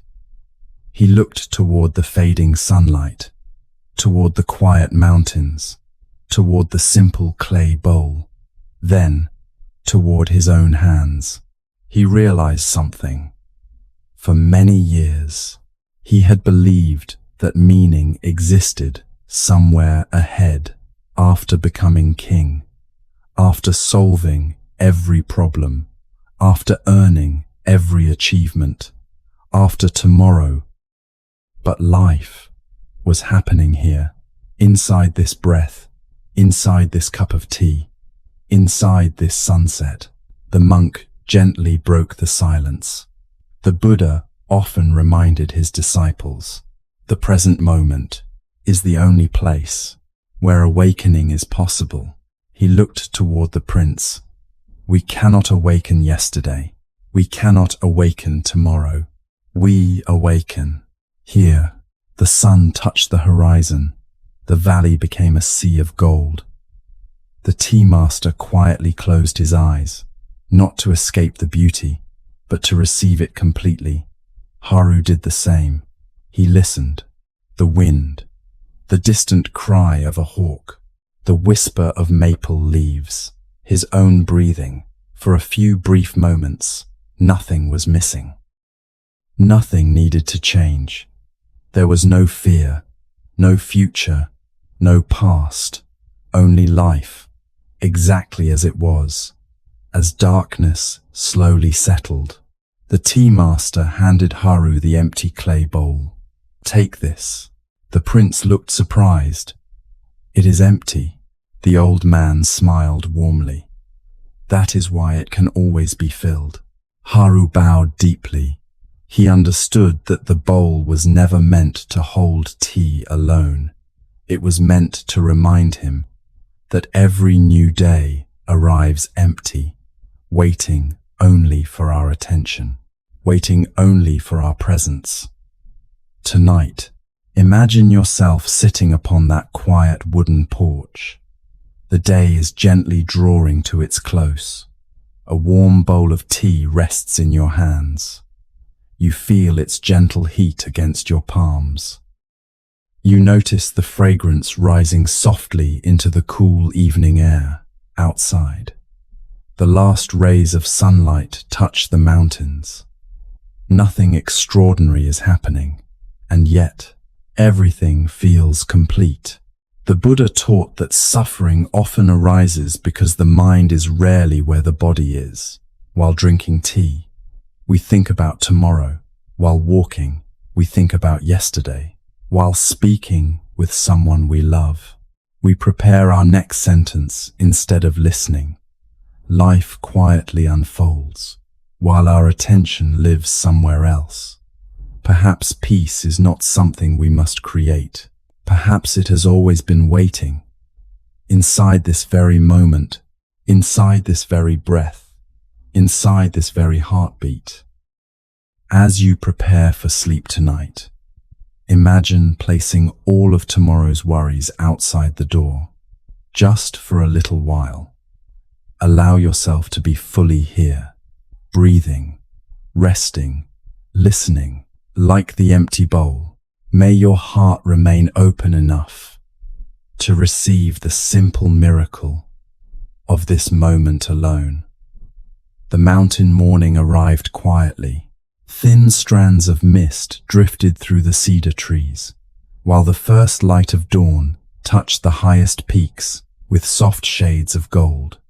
Prince Haru stood outside the little tea house. The empty clay bowl rested carefully inside his traveling bag. The small beeswax candle lay wrapped in cloth beside it, the smooth wooden stick from the little boy, the cedar seed from the forest, a single cherry blossom now dried between 2 pages of an old notebook. They were simple things, worth almost nothing, yet together they had become treasures no royal jewel could equal. The old monk smiled as Haru carefully packed them away. You've collected many gifts. Haru nodded. I thought I was gathering memories. He paused. But perhaps I've been gathering reminders. The monk's eyes shone gently. Exactly. They had barely begun descending the mountain when hurried footsteps echoed through the forest. A young palace messenger stumbled along the stone path. His robes were covered with dust. His breathing came in short, exhausted bursts. The moment he saw Haru, he dropped to both knees. Your Highness. His voice trembled. We've been searching every road. Haru's heart tightened. He already knew. Before a single word was spoken, the messenger lowered his head. The king. He has asked for you. Silence. The forest itself seemed to stop breathing. The messenger swallowed. He says, "The time is near."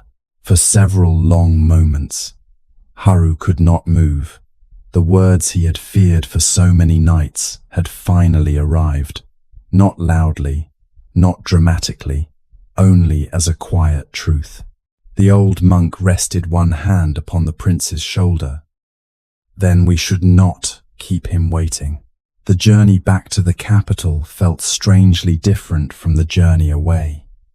The mountains were unchanged. The rivers still flowed. Birds continued singing among the pines. Yet Haru no longer walked as a frightened son searching desperately for a miracle. He walked as a son returning home. Hours passed. The palace finally appeared beyond the valley. Its tiled roofs shimmered beneath the afternoon sun. From a distance, nothing seemed different. The gates stood open. Soldiers remained at their posts. Servants crossed the courtyards carrying baskets of fresh vegetables. Life continued, as it always does. Even while one family quietly prepared to say goodbye, the moment Haru entered the palace, every servant bowed deeply. No one spoke. They didn't need to.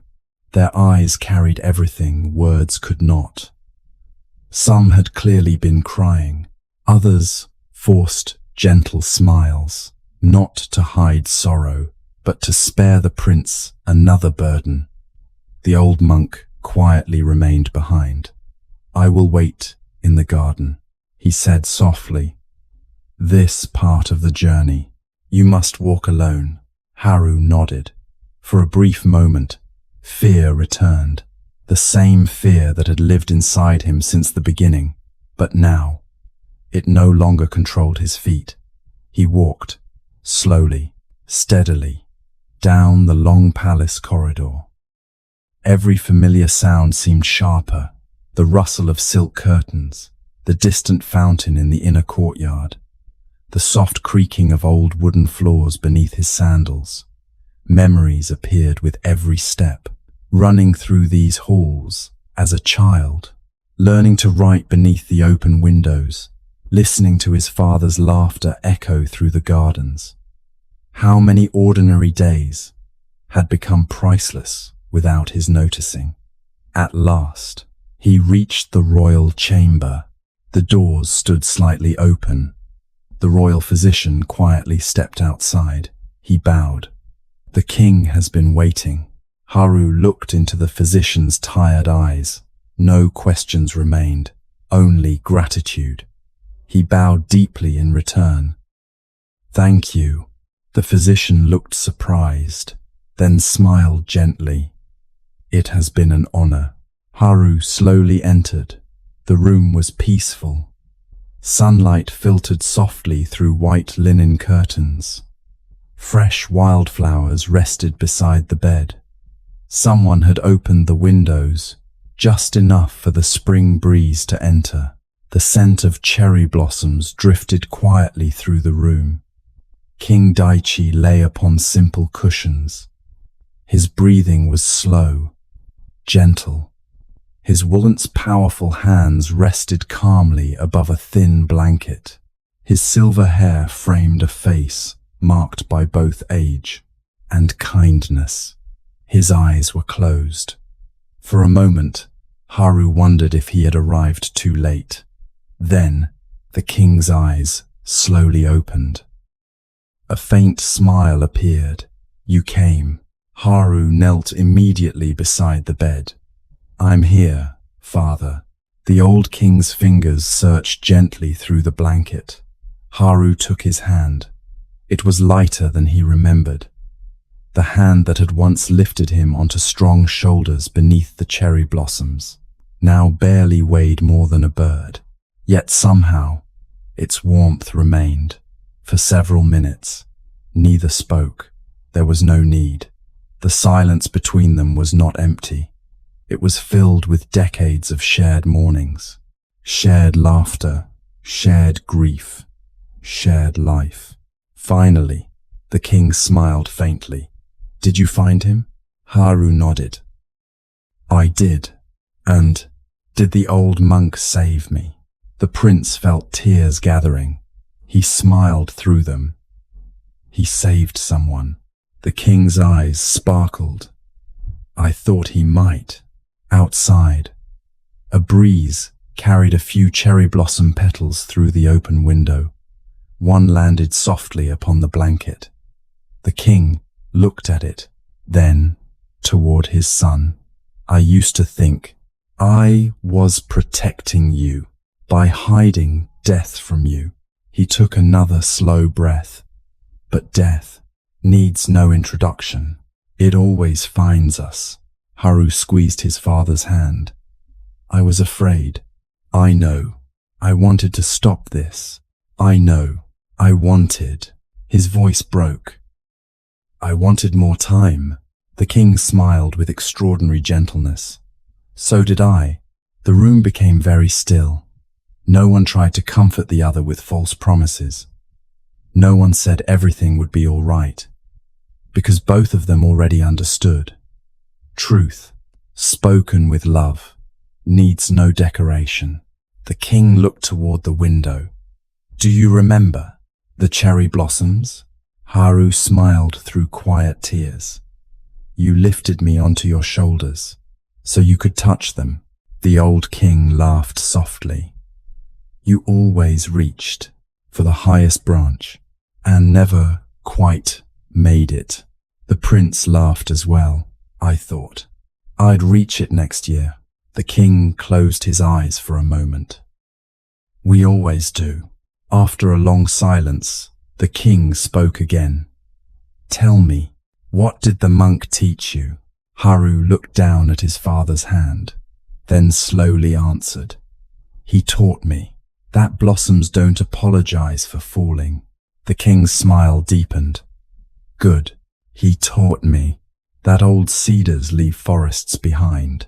The king nodded faintly. He taught me that imperfect bowls can still be complete. A tear rolled quietly down Haru's cheek. He taught me to watch sunsets, to visit graves, to trust the river, to share my light, to hear the bird, to drink tea, as though this moment were enough. The king listened carefully. When Haru finished, he whispered, Then, you already know everything I hoped to teach you. The afternoon sunlight slowly crossed the floor. Neither father nor son noticed the passing hours. For the first time since the journey began, Haru was no longer thinking about tomorrow. He was exactly where he needed to be, beside his father, holding his hand, listening to each breath, not with fear, but with gratitude. Tonight, imagine yourself sitting quietly beside someone you deeply love. There are no grand speeches, no dramatic music, only gentle breathing, soft afternoon light, a breeze carrying the fragrance of blossoms through an open window. Sometimes, love does not ask us to solve anything. It asks only that we remain present. The Buddha taught that true compassion begins with fully meeting reality as it is, not as we wish it to be, not as we fear it may become, simply as it is. Perhaps the greatest gift we can offer another human being, especially in moments of loss, is not perfect words. It is our wholehearted presence, a hand held gently, a quiet smile, a listening heart. Tonight, as you prepare for sleep, think of someone who has walked beside you through life, whether they are near or only present in memory. Offer them one silent moment of gratitude. For every ordinary day, that quietly became extraordinary. Evening settled gently over the palace. The last rays of sunlight slowly withdrew from the garden stones. One by one, lanterns were lit along the wooden corridors. Their warm glow stretched softly across polished floors, flickering with every passing breeze. Outside, The world continued its quiet rhythm. Crickets began their evening song. Somewhere beyond the palace walls, a child laughed. A dog barked once in the distance. The ordinary sounds of life remained unchanged. Inside the royal chamber, time seemed to move differently, slower, gentler, as though every moment wished to linger just a little longer. Prince Haru remained beside his father's bed. He had not left since arriving. Servants quietly brought warm tea. It cooled untouched. The physician entered from time to time. He listened, he nodded, then left without disturbing the silence. Nothing more could be done. Nothing more needed to be done. The battle against death had quietly ended. What remained was the practice of love. The king opened his eyes. The room was dim now. Only a single oil lamp burned beside the bed. Haru. Yes, father. Would you open the window? The prince did. Cool evening air drifted into the chamber. The scent of cedar, fresh earth, and distant jasmine filled the room. The king breathed deeply. I had forgotten how beautiful the night smells. For several minutes, neither spoke. The king simply listened. The crickets, he whispered. They've returned. Haru smiled softly. They never left. The king laughed quietly. No, I was simply too busy to hear them. The words reminded Haru of the tea master, of the empty bowl, of the bird whose song came only once.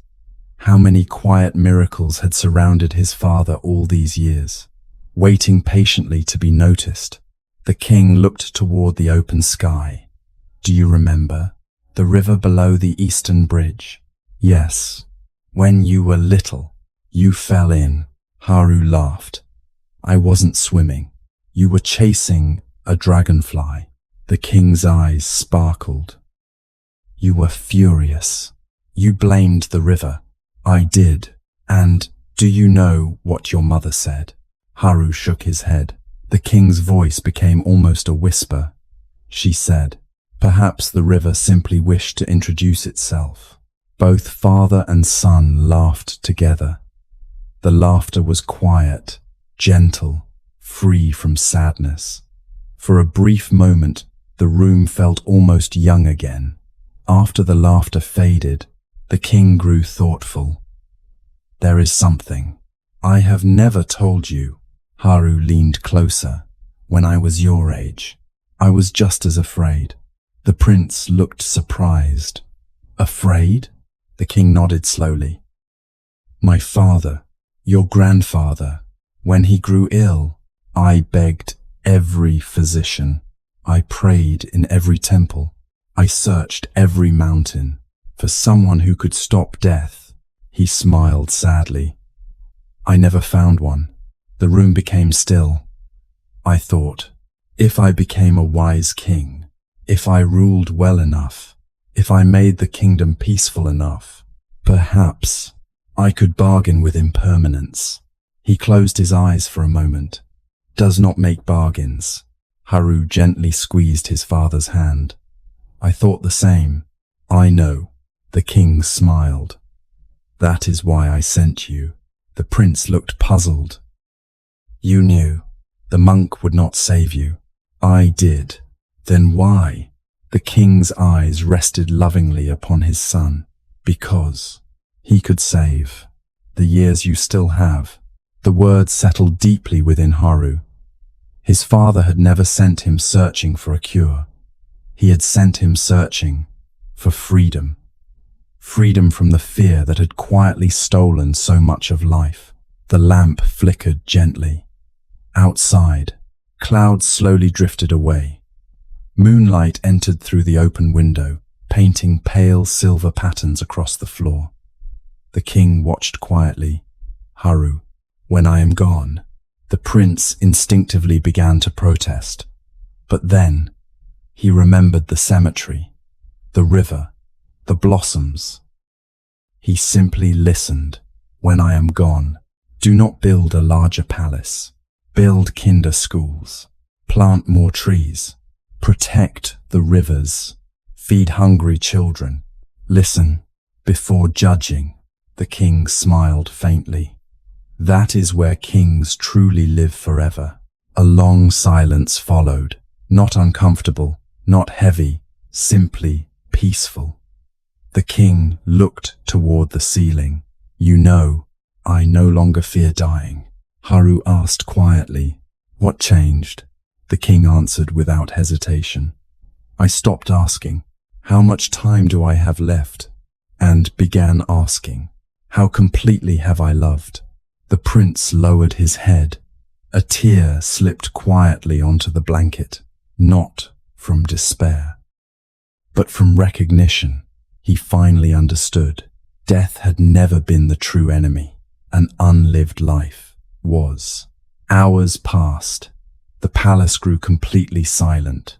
Most servants had gone to rest. Only a few lamps still burned along the corridors. The physician entered once more. He gently examined the king, then looked toward Haru. No words, only a compassionate bow. The prince understood. The night would be their last together. Near midnight, the king whispered, Haru, would you tell me what the monk said about the cherry blossoms? The prince smiled.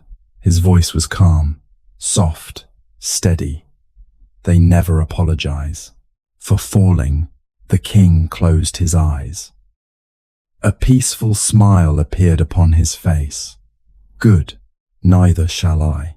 Outside, a single cherry blossom, carried by the night breeze from the palace garden, drifted through the open window. It floated silently across the room, then came to rest beside the king's pillow. Neither father nor son tried to move it.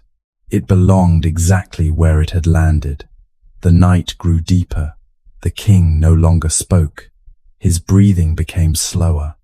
Long pauses appeared between each gentle breath. Haru did not count them. Not anymore. Instead, he matched his own breathing to his father's. Inhale, exhale, inhale, exhale. 2 lives, sharing one quiet rhythm, until words themselves were no longer necessary. Tonight, imagine yourself sitting beside someone you love. There is nothing left to fix, nothing left to prove, nothing left to achieve. Only the quiet privilege of being together. The Buddha taught that every meeting carries within it the certainty of parting. Yet this truth is not meant to darken the heart. It is meant to soften it. How differently would we speak if we knew this conversation was our last? How gently would we hold another's hand if we knew it might soon become only a memory? How completely would we listen if we remembered that every voice is temporary? Perhaps the deepest expression of love is not promising that we will never lose someone. It is giving them our undivided presence while they are still here. As you breathe tonight, allow gratitude to arise for every ordinary evening you have shared with those you love. For one day, you may discover that what you remember most is not the extraordinary occasions, but the quiet nights, the shared silence, the familiar voice, the gentle warmth of a hand resting in yours. And perhaps that has always been enough. Night slowly surrendered to dawn. Beyond the palace windows, the eastern horizon carried the faintest trace of silver. The stars were disappearing one by one, not suddenly, not reluctantly, simply making room for the morning. Inside the royal chamber, nothing moved. The oil lamp had nearly burned itself out. Its small flame trembled softly before becoming still again. Prince Haru had remained awake throughout the night. His father's hand still rested gently within his own. warm, fragile, familiar. The silence between them no longer felt heavy. It felt sacred. Outside, the first bird welcomed the coming day. Its song drifted quietly through the open window. Haru remembered the silver thrush upon the mountain. A song heard only once was enough. He closed his eyes for a single moment. He simply listened. When he opened them again, the king was watching the morning sky. His breathing had become almost imperceptible, slow, gentle. Like the smallest ripple upon a peaceful lake. Haru, the voice was barely more than a whisper. I'm here. The prince leaned closer. The old king smiled. Thank you for coming home. Haru lowered his forehead onto his father's hand. No, father, thank you for showing me the way. The king did not answer immediately. Instead, he looked beyond the window. Cherry blossoms danced gently through the cool spring breeze. One by one, petals floated freely across the palace garden. None resisted the wind. None clung to the branches. None hurried. They simply followed the season. After a long silence, the king spoke one final time. Promise me. Haru nodded before the sentence had even finished. I promise. The old king smiled faintly. No. Listen first. A tiny laugh escaped Haru through his tears. I'm listening. Do not become a king who fears losing his people. Become a king who teaches them how not to fear losing one another. The words were soft, yet they carried the weight of an entire lifetime. The king closed his eyes.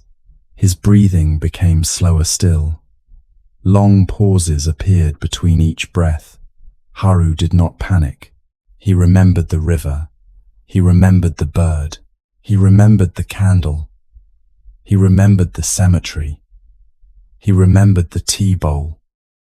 Every lesson quietly gathered inside his heart, like stars appearing together in the evening sky. The physician entered silently. He did not interrupt. He simply stood respectfully near the doorway. The old monk had arrived as well. He remained outside beneath the flowering cherry tree, hands folded, eyes lowered, not praying for death to wait, only honoring its arrival. Inside the chamber, morning light slowly reached the king's bed. Golden sunlight rested gently upon his face. He seemed peaceful, almost younger somehow, as though years of responsibility had quietly slipped away. Then, one gentle breath, a long pause, another softer breath, an even longer silence. Haru felt his father's fingers relax inside his own, not suddenly, like a leaf releasing itself from a branch, natural, effortless, complete. The next breath never came. The room remained perfectly still. No wind, no voices, no footsteps, only silence. Not the silence of absence, the silence of completion. At that exact moment, far beyond the palace walls, the temple bell rang. One deep, resonant tone. Its sound rolled gently across the valley, over rivers, through forests, across villages that had only just begun to wake. The bell did not announce tragedy. It announced impermanence, the same truth it had quietly spoken every morning for generations. Haru remained exactly where he was, still holding his father's hand. He did not cry immediately. Instead, he noticed something unexpected. His own breathing. Steady, calm, alive. The realization entered him like morning light. His father's breathing had ended. His own continued. Life had not been divided. It had simply been passed onward. At last. A single tear fell onto the blanket. Then another. Haru did not hide them. The monk had once told him, "Tears are not the opposite of wisdom. Sometimes they are wisdom made visible." The physician slowly approached the bedside. He bowed deeply toward the king, then toward the prince. "I'm sorry." Haru gently shook his head. "No." His voice was quiet, almost peaceful. "There is nothing to be sorry for." The physician looked surprised. Haru continued. He completed his journey. The old monk quietly entered the room. Neither spoke. Words would only make the silence smaller. The monk simply stood beside Haru. Together, they looked toward the peaceful face of the king. After several minutes, the monk whispered, "What do you see?" Haru answered through quiet tears, "I see a man who loved completely." The monk smiled. "And where is that love now?" Haru looked slowly around the room. He saw the physician, the servants waiting quietly outside, the palace guards standing with lowered heads, the spring blossoms beyond the window. Then he looked at his own heart. Finally, he understood. It didn't disappear. The monk nodded. It never could.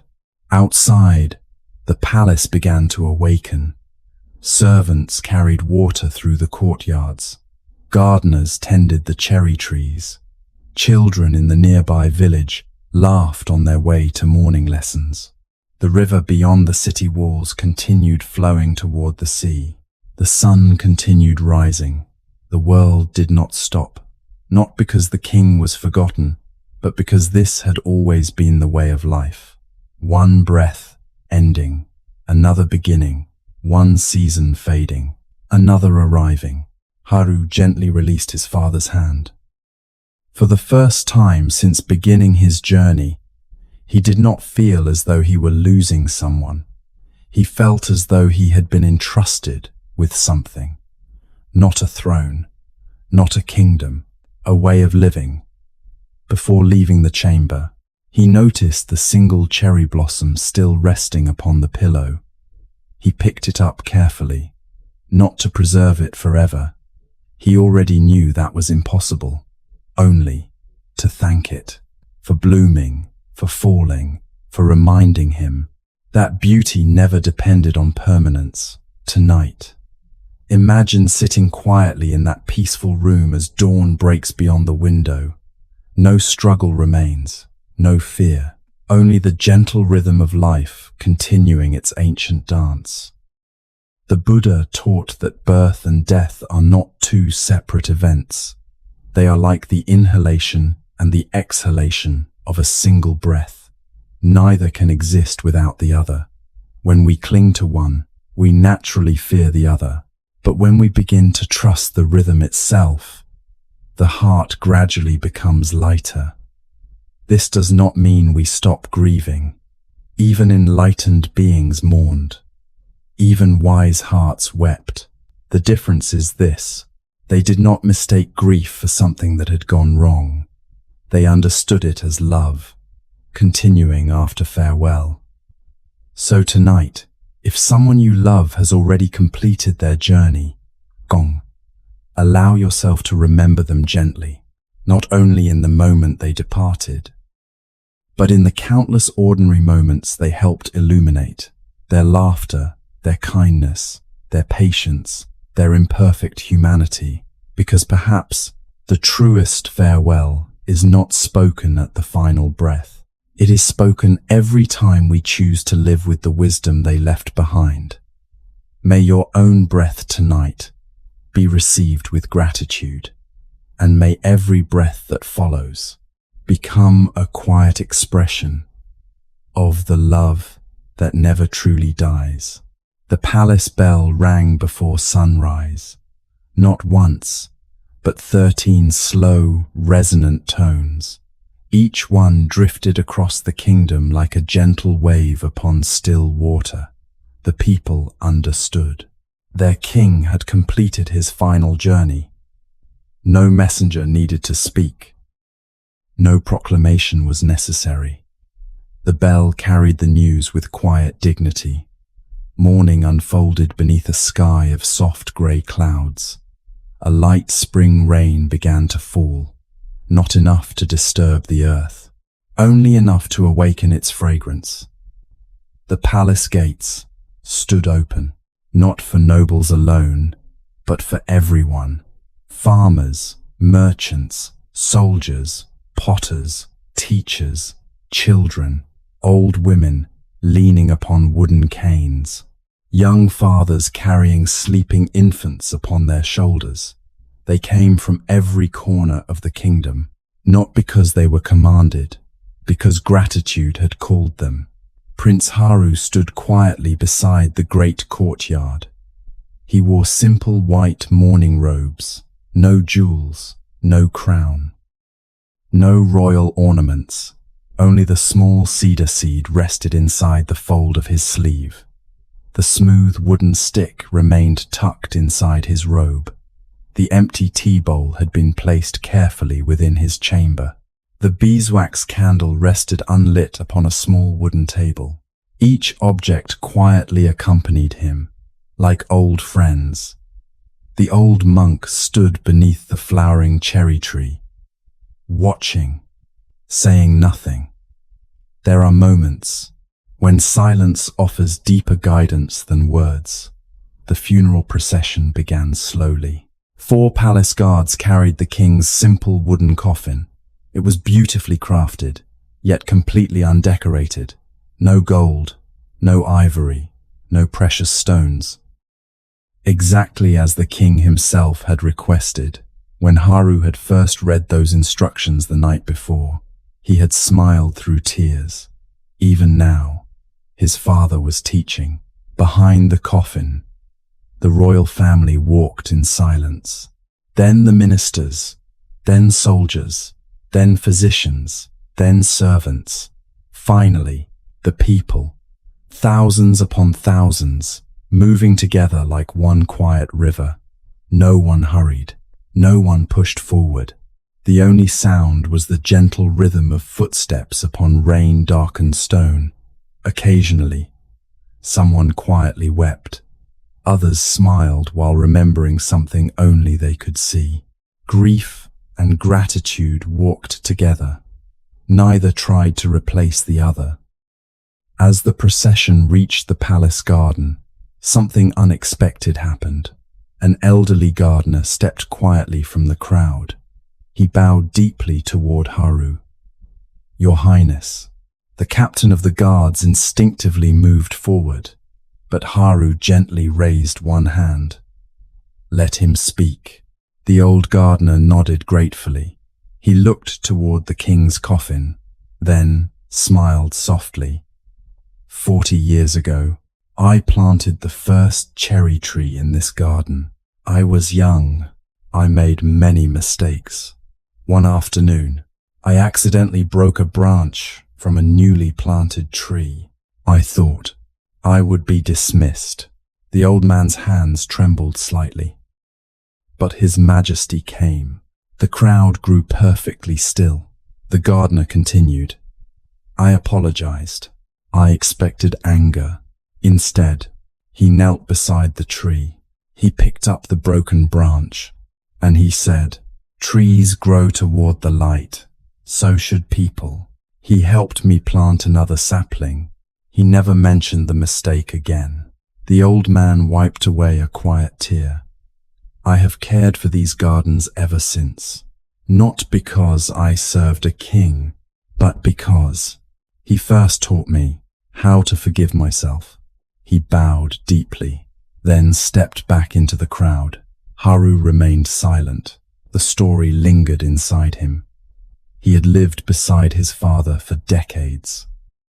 Yet, he had never heard it. How many unseen acts of kindness had quietly shaped the kingdom.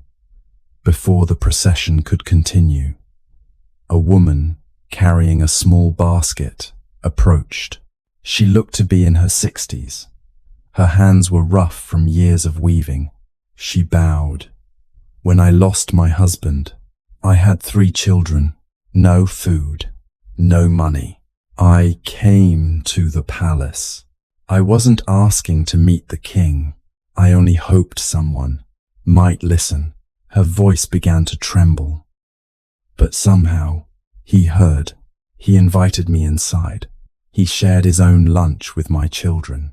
And before we left, he gave me work. Not charity, work. So my children would remember their mother's dignity.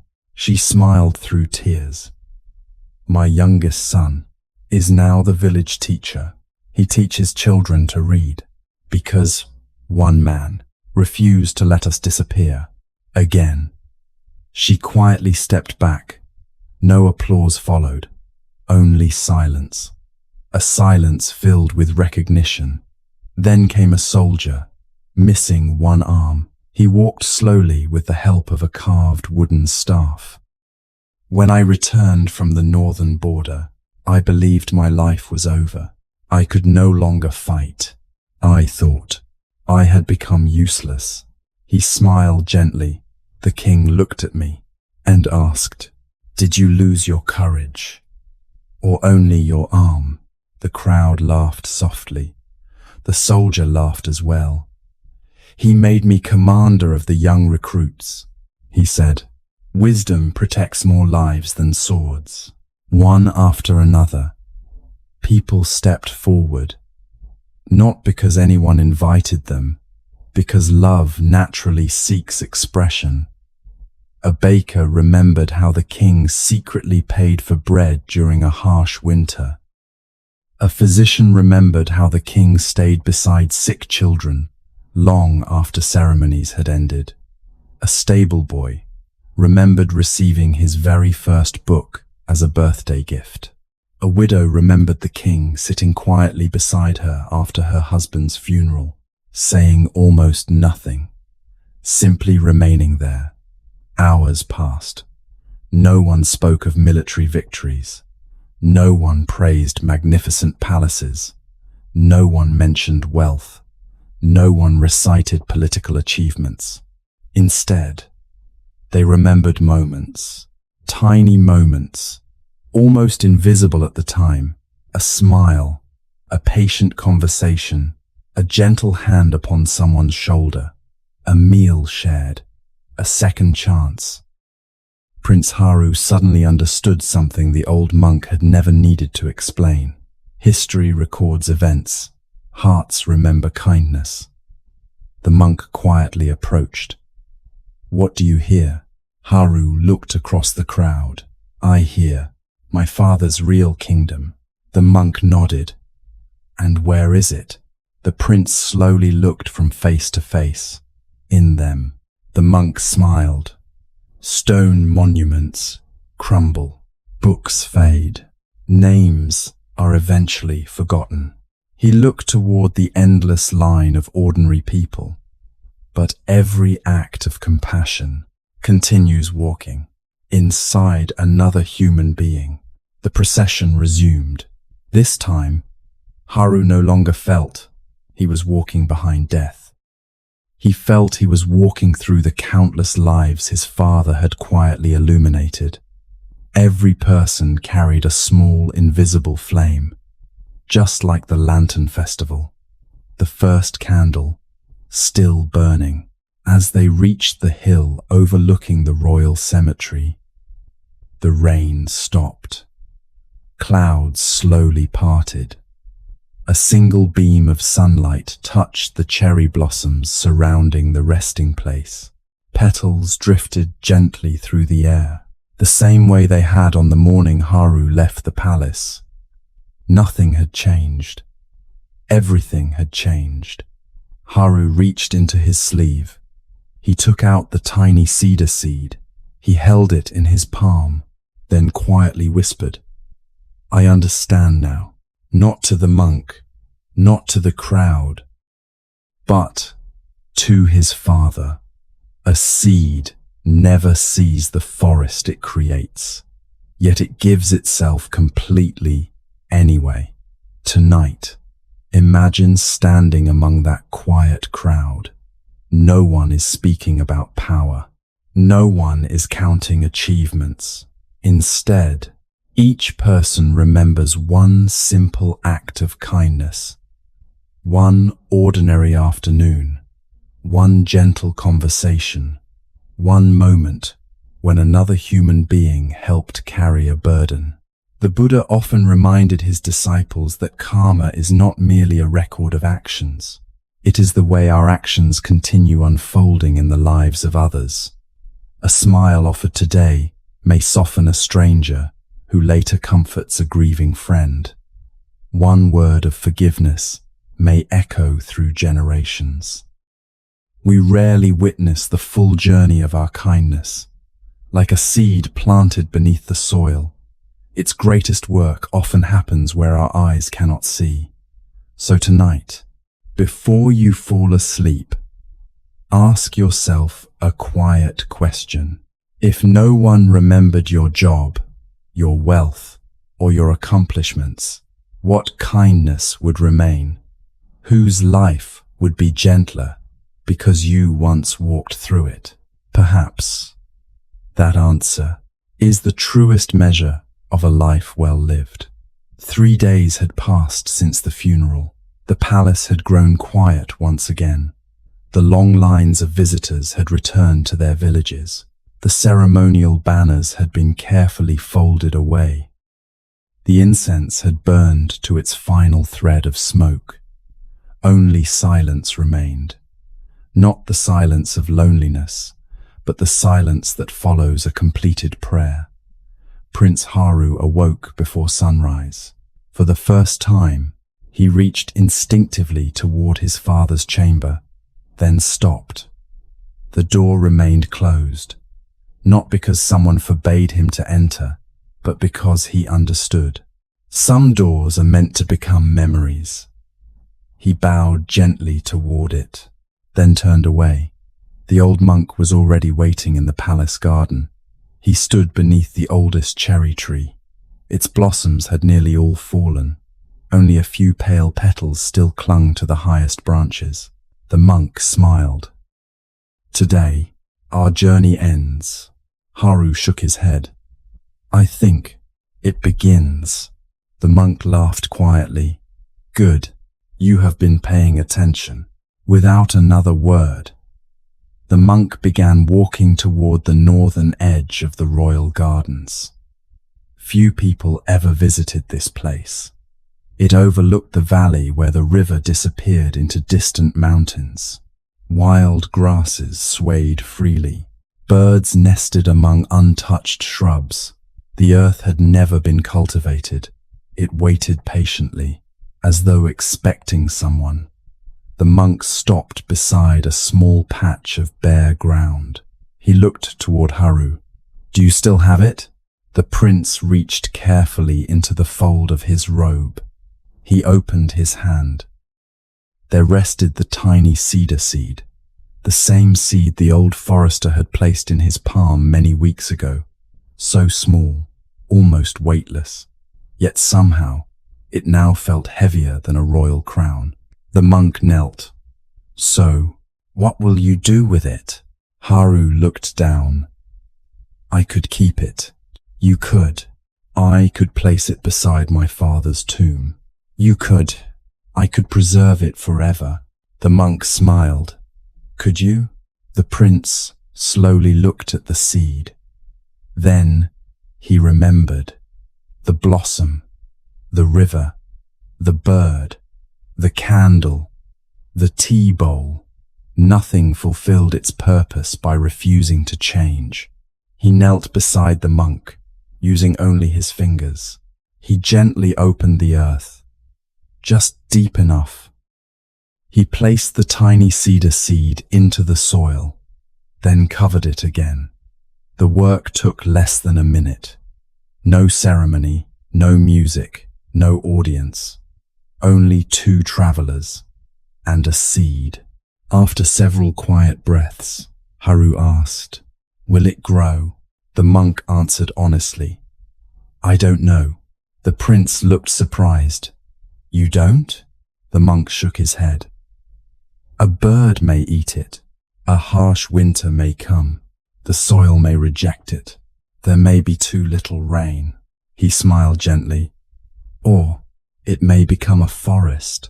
The prince remained silent. The monk continued. Wisdom is planting anyway. A cool breeze crossed the hillside. The grasses bowed together. Somewhere nearby, a skylark began singing. The monk picked up the prince's empty tea bowl from the cloth bag. He handed it to Haru. What do you see? The bowl. No. The prince looked more carefully. He smiled. Space. The monk nodded. What gives the bowl its usefulness? The empty place inside. Exactly.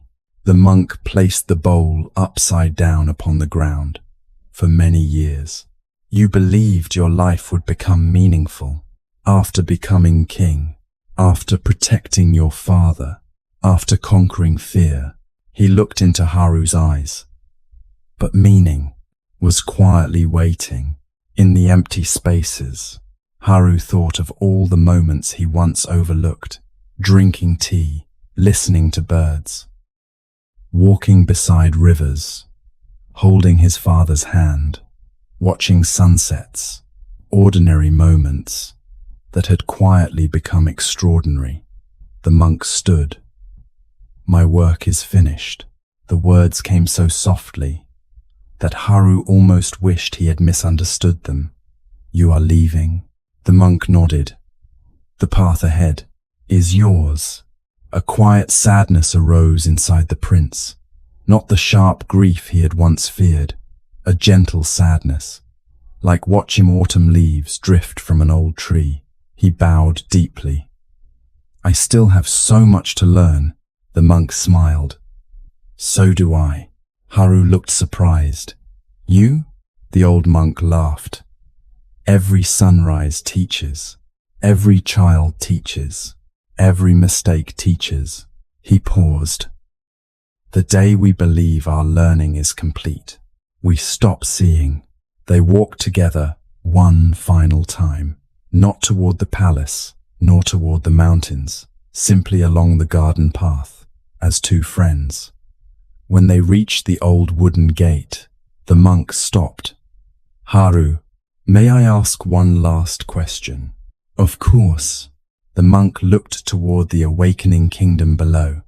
If tomorrow someone insults you, what will you do? Haru smiled. I will remember the river and let the words flow past. And if someone praises you, I will remember the blossoms. They bloom, they fall. The monk nodded. And if you become afraid again? The prince took a slow breath. He looked toward the eastern sky, where the sun was just beginning to rise.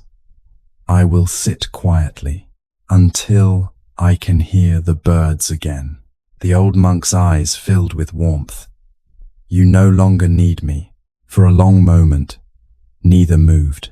Then, the monk bowed, not to a prince, not to a future king, but to another traveler who had begun to awaken.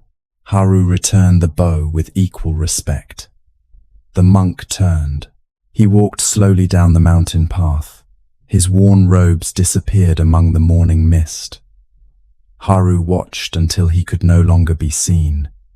Strangely, he did not feel abandoned, because he realized something. The old monk had never intended for Haru to follow him. He had only hoped that Haru would finally learn to walk beside life itself. Before returning to the palace, Haru looked once more at the place where the cedar seed rested beneath the earth. Nothing had changed. No tree had appeared. No miracle had happened. Only quiet soil, silent, patient, full of possibility. He smiled. Some transformations begin where no one can yet see them, including those within the human heart. Tonight, imagine yourself kneeling upon that quiet hillside. A tiny seed rests in the palm of your hand. It seems so small, so ordinary, You cannot know whether it will become a great cedar or simply return to the earth. Yet you plant it anyway. The Buddha often spoke of right action without attachment to results. We water the garden, not because we can guarantee flowers, but because caring for life is already complete in itself. In the same way, we offer kindness without knowing where it will travel. We forgive without knowing whether another person will change. We love without demanding certainty. Perhaps the greatest wisdom is not found in controlling the future. Perhaps it is found in planting seeds whose shade we may never sit beneath. So tonight, as you prepare for sleep, ask yourself gently, what seed can I plant tomorrow? A kind word, a patient breath, a quiet act of generosity, a moment of listening. You may never witness the forest it becomes, but somewhere, someday, someone may rest beneath its branches, and that is enough. Summer quietly arrived. The cherry blossoms had long since returned to the earth. In their place, the palace gardens overflowed with deep green leaves. The little cedar seed planted on the northern hillside had not yet become a tree. No one passing the garden would have noticed anything at all. And yet, beneath the soil, life was already unfolding, silently, patiently, exactly as the old monk had promised. 3 months had passed. The kingdom now spoke a different name, King Haru. The title had changed. But something else had changed even more profoundly. The palace itself had become quieter, not because fewer people lived there, because fewer people were afraid. Every morning, before attending to ministers, before reading reports, before making decisions, Haru walked alone through the palace gardens. He watered young trees himself. He greeted gardeners by name. He stopped to watch the sunrise. Sometimes, he simply listened to birdsong. The servants found it unusual. Some ministers quietly wondered if the young king lacked urgency. But slowly, something unexpected began to happen. The kingdom itself began slowing down, not in its work, in its heart.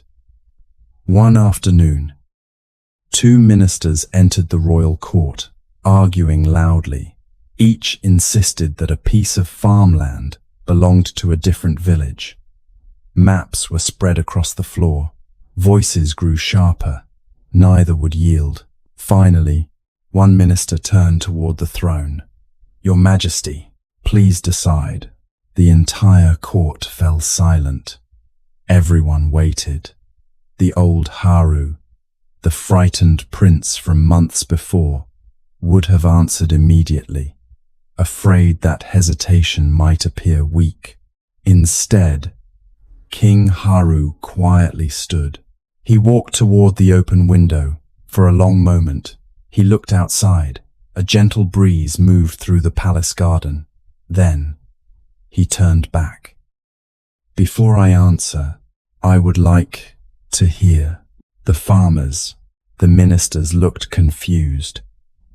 The farmers? Yes, the people who actually care for the land. 3 days later, the farmers arrived. Their hands were rough from years beneath the sun. Their clothes carried the scent of earth. Haru listened, not once interrupting. When both sides had finished, he smiled. The land has never belonged to either village. The court grew quiet. It has been feeding both. He proposed that the river dividing the fields become shared irrigation. The harvest would be shared. So would the responsibility. No one left victorious. No one left defeated. Later that evening, an elderly minister approached the king privately. "Your Majesty, I have served 3 kings.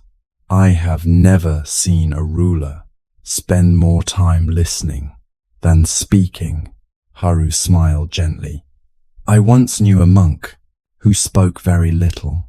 The minister laughed softly. Then he must have been wise. He was.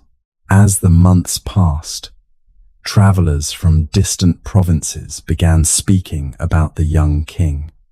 Not because he built magnificent monuments, not because he conquered neighboring kingdoms, but because people felt heard. The palace doors remained open each morning. Anyone could come. A shepherd, a potter, a widow, a child. Sometimes they came seeking justice. Sometimes only someone willing to listen. One rainy afternoon, a palace guard entered the throne room. He bowed. Your Majesty, there is a young boy outside. He refuses to leave. What does he want? The guard hesitated. He says, he needs someone who understands death. The words settled quietly inside Haru, like an old bell ringing across distant mountains. He remembered. Another frightened young man, another desperate journey, another spring. Please, bring him in. A boy, no older than 12, entered the hall. His clothes were soaked from the rain. His eyes were swollen from crying. He bowed clumsily, then immediately apologized. I'm sorry. I don't know how to bow properly. Haru smiled warmly. Neither did I, when I was your age. The boy looked up in surprise. You didn't? No. The king motioned gently. Come, sit beside me. Not below the throne, beside it. The boy hesitated, then slowly sat.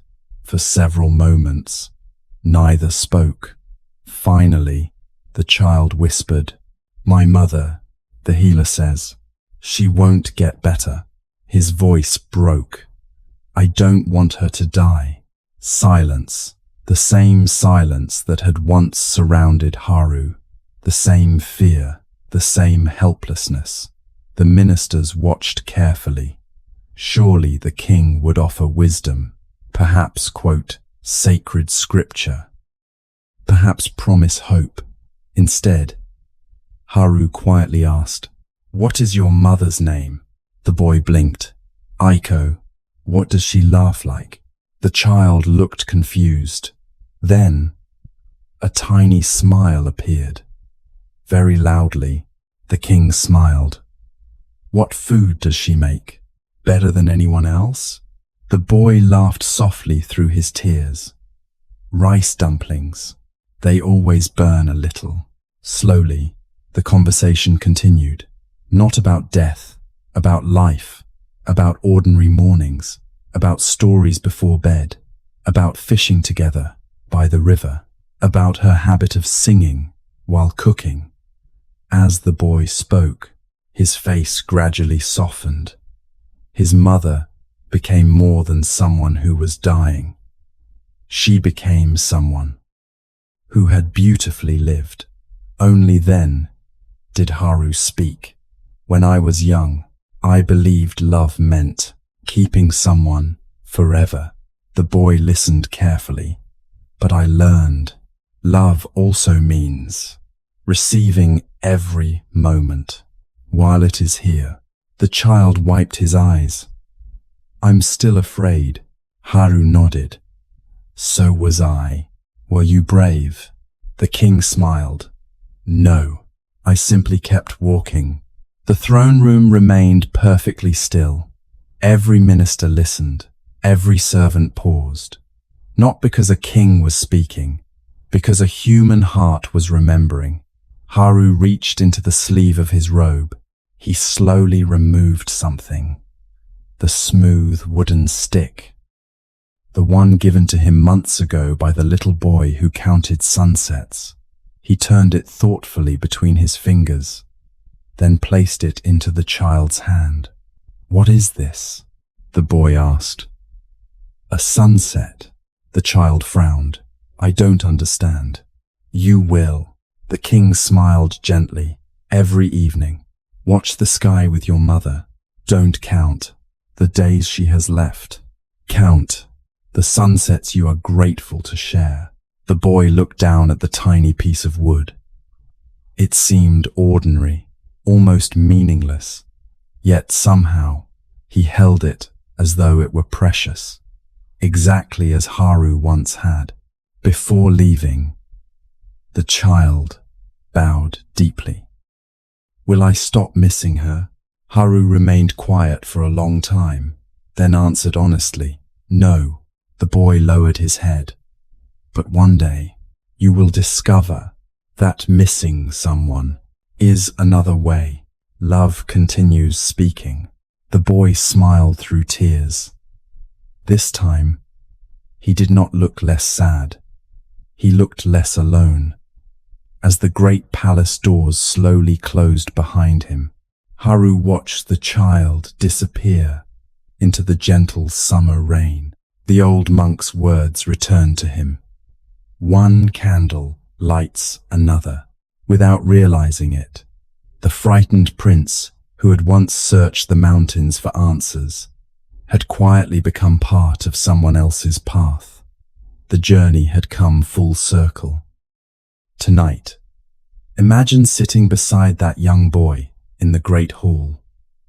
Notice how no one rushes to remove his sorrow. No one tells him to be strong. No one pretends everything will be fine. Instead, someone simply sits beside him, listens, remembers, shares the weight of the moment. The Buddha often taught that wisdom is not measured by how many answers we possess. It is measured by how gently we meet another person's suffering. Sometimes, the greatest teaching is not a sermon. It is a calm presence, a patient silence, a heart that quietly says, you do not have to carry this alone. Perhaps every lesson we truly learn eventually becomes a gift we offer someone else. Not because we intend to become teachers, but because compassion naturally continues its journey, just as one candle lights another and another, without ever losing its own flame. So tonight, as sleep gently approaches, remember someone who once carried a burden with you. Then ask yourself, whose path might become a little lighter tomorrow, simply because you chose to listen? Many years passed. The kingdom changed with the seasons. Children grew into parents. Parents became grandparents. Old roads disappeared beneath forests. New bridges stretched across the rivers. The little cedar seed. No one remembered planting it anymore. Yet it had remembered, patiently, faithfully. Year after year, it reached a little higher toward the sky. Its roots reached deeper into the earth. Its branches slowly widened until one day, travelers began resting beneath its shade, without ever knowing who had planted it. King Haru had grown old. His once dark hair had turned silver. The hands that had held his father's during that final morning now carried the gentle wrinkles of time. His steps had become slower, his voice quieter, but his eyes held the same peaceful brightness the old monk had carried so many years before. Each afternoon, the king left the palace alone, without guards, without ceremony. He walked the familiar path to the northern hillside, to the cedar tree. The tree stood proudly now, tall, strong. Its branches stretched toward the heavens like open arms. Birds nested among its leaves. Children climbed its lower limbs. Travelers escaped the summer sun beneath its shade. No one knew that inside the heart of the old king, this tree was an old friend. One warm autumn afternoon, Haru settled beneath its branches. The wind whispered gently through thousands of green needles. The sound reminded him of distant waves upon the sea. He closed his eyes, not to sleep, only to listen. Nearby, several children played along the hillside. They chased butterflies through the tall grass. One little girl gathered fallen cedar cones into a small basket. A young boy tried unsuccessfully to climb the tree. Each time he slipped, he laughed, then tried again. The old king smiled. Life always continued climbing. One curious child noticed the elderly man beneath the tree. She walked over carefully. "Grandfather," she asked politely, "did you plant this tree?" Haru opened his eyes. He looked up into the branches, then smiled. "No." The little girl looked confused. "But someone did." "Yes." She sat beside him. "Who?" The king looked toward the distant mountains. "A traveler." The child accepted the answer without questioning further. Children often understand mystery better than adults. They sat together quietly, watching golden leaves drift through the afternoon sunlight.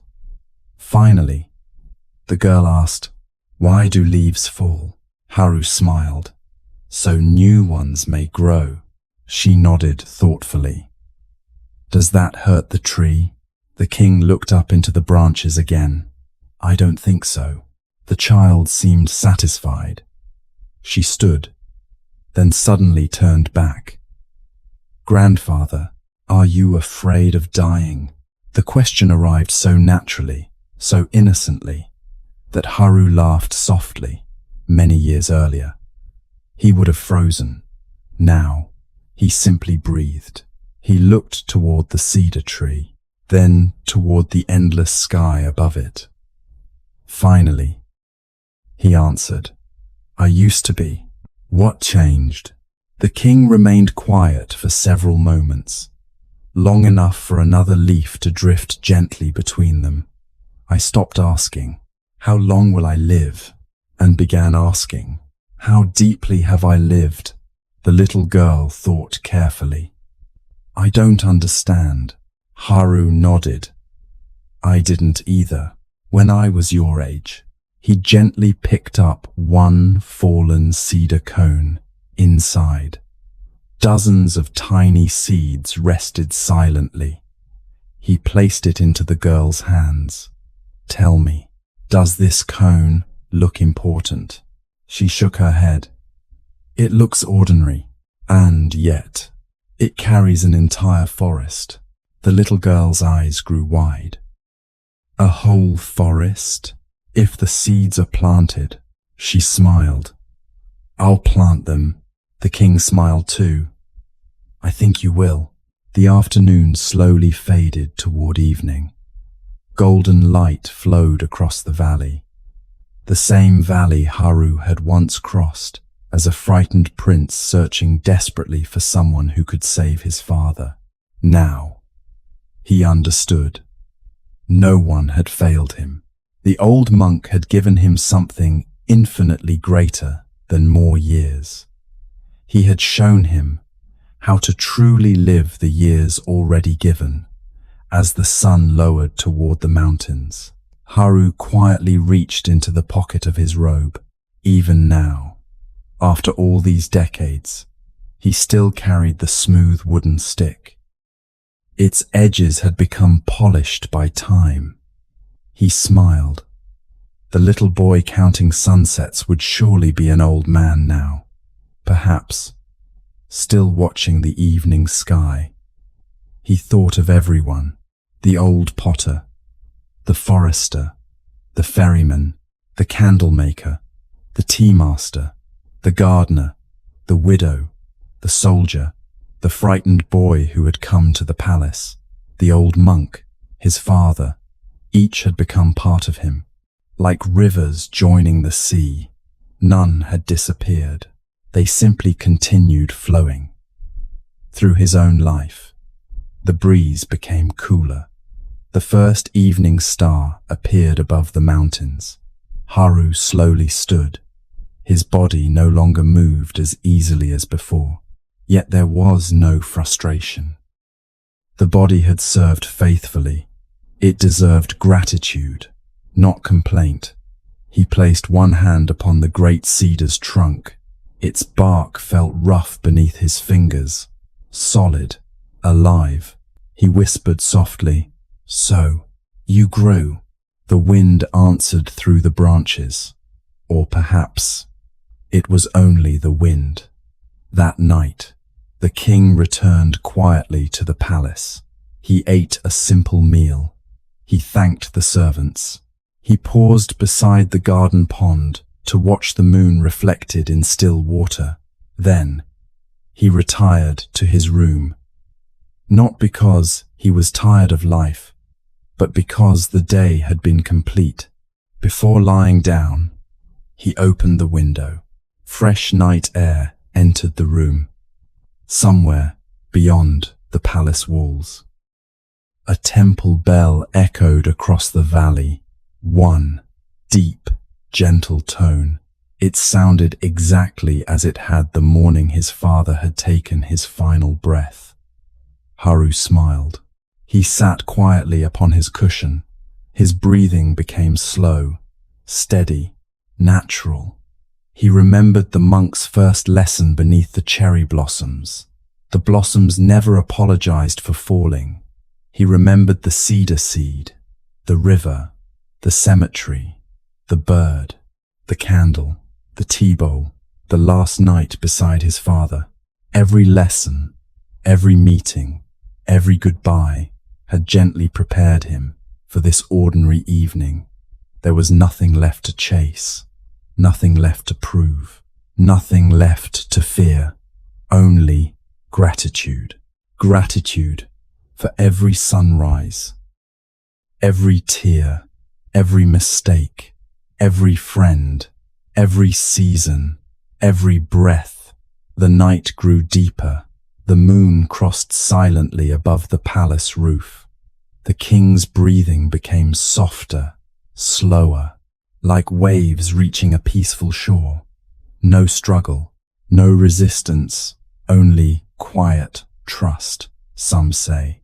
Just before dawn, the palace servants found him sitting peacefully beside the open window, a gentle smile still resting upon his face, as though he had simply followed the wind. Into another season, the great cedar continued growing. Children continued laughing beneath its branches. Travelers continued resting in its shade. Birds continued singing each spring. The kingdom continued awakening each morning. Life, as it always had, continued. And now, dear friend, our own journey together slowly comes to its close. Perhaps you began this story wondering what happens after the final breath. Perhaps, like Prince Haru, you carried questions about loss, about impermanence, about those you love. The Buddha never asked us to pretend that death does not bring sorrow.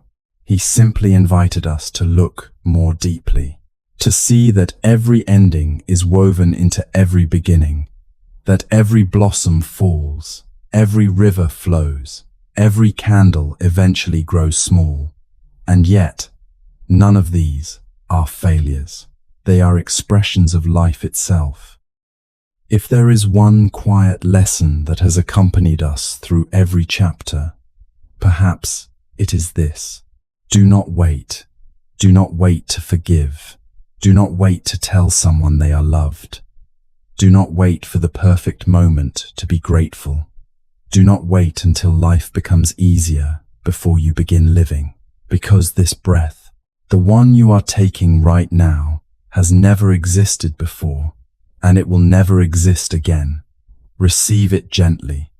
Offer it completely. When your own final evening eventually arrives, may you be able to smile, not because life was perfect, but because you truly lived it. May your kindness become someone else's light. May your wisdom become someone else's courage. May your compassion become someone else's shelter, just as countless quiet hearts became yours. And now, the night is calm. The stars are watching. Your breathing is slow. There is nowhere else you need to be. Nothing more you need to carry. Only this peaceful moment. Only this gentle breath. Only this quiet awareness. That life, exactly as it is, has always been enough.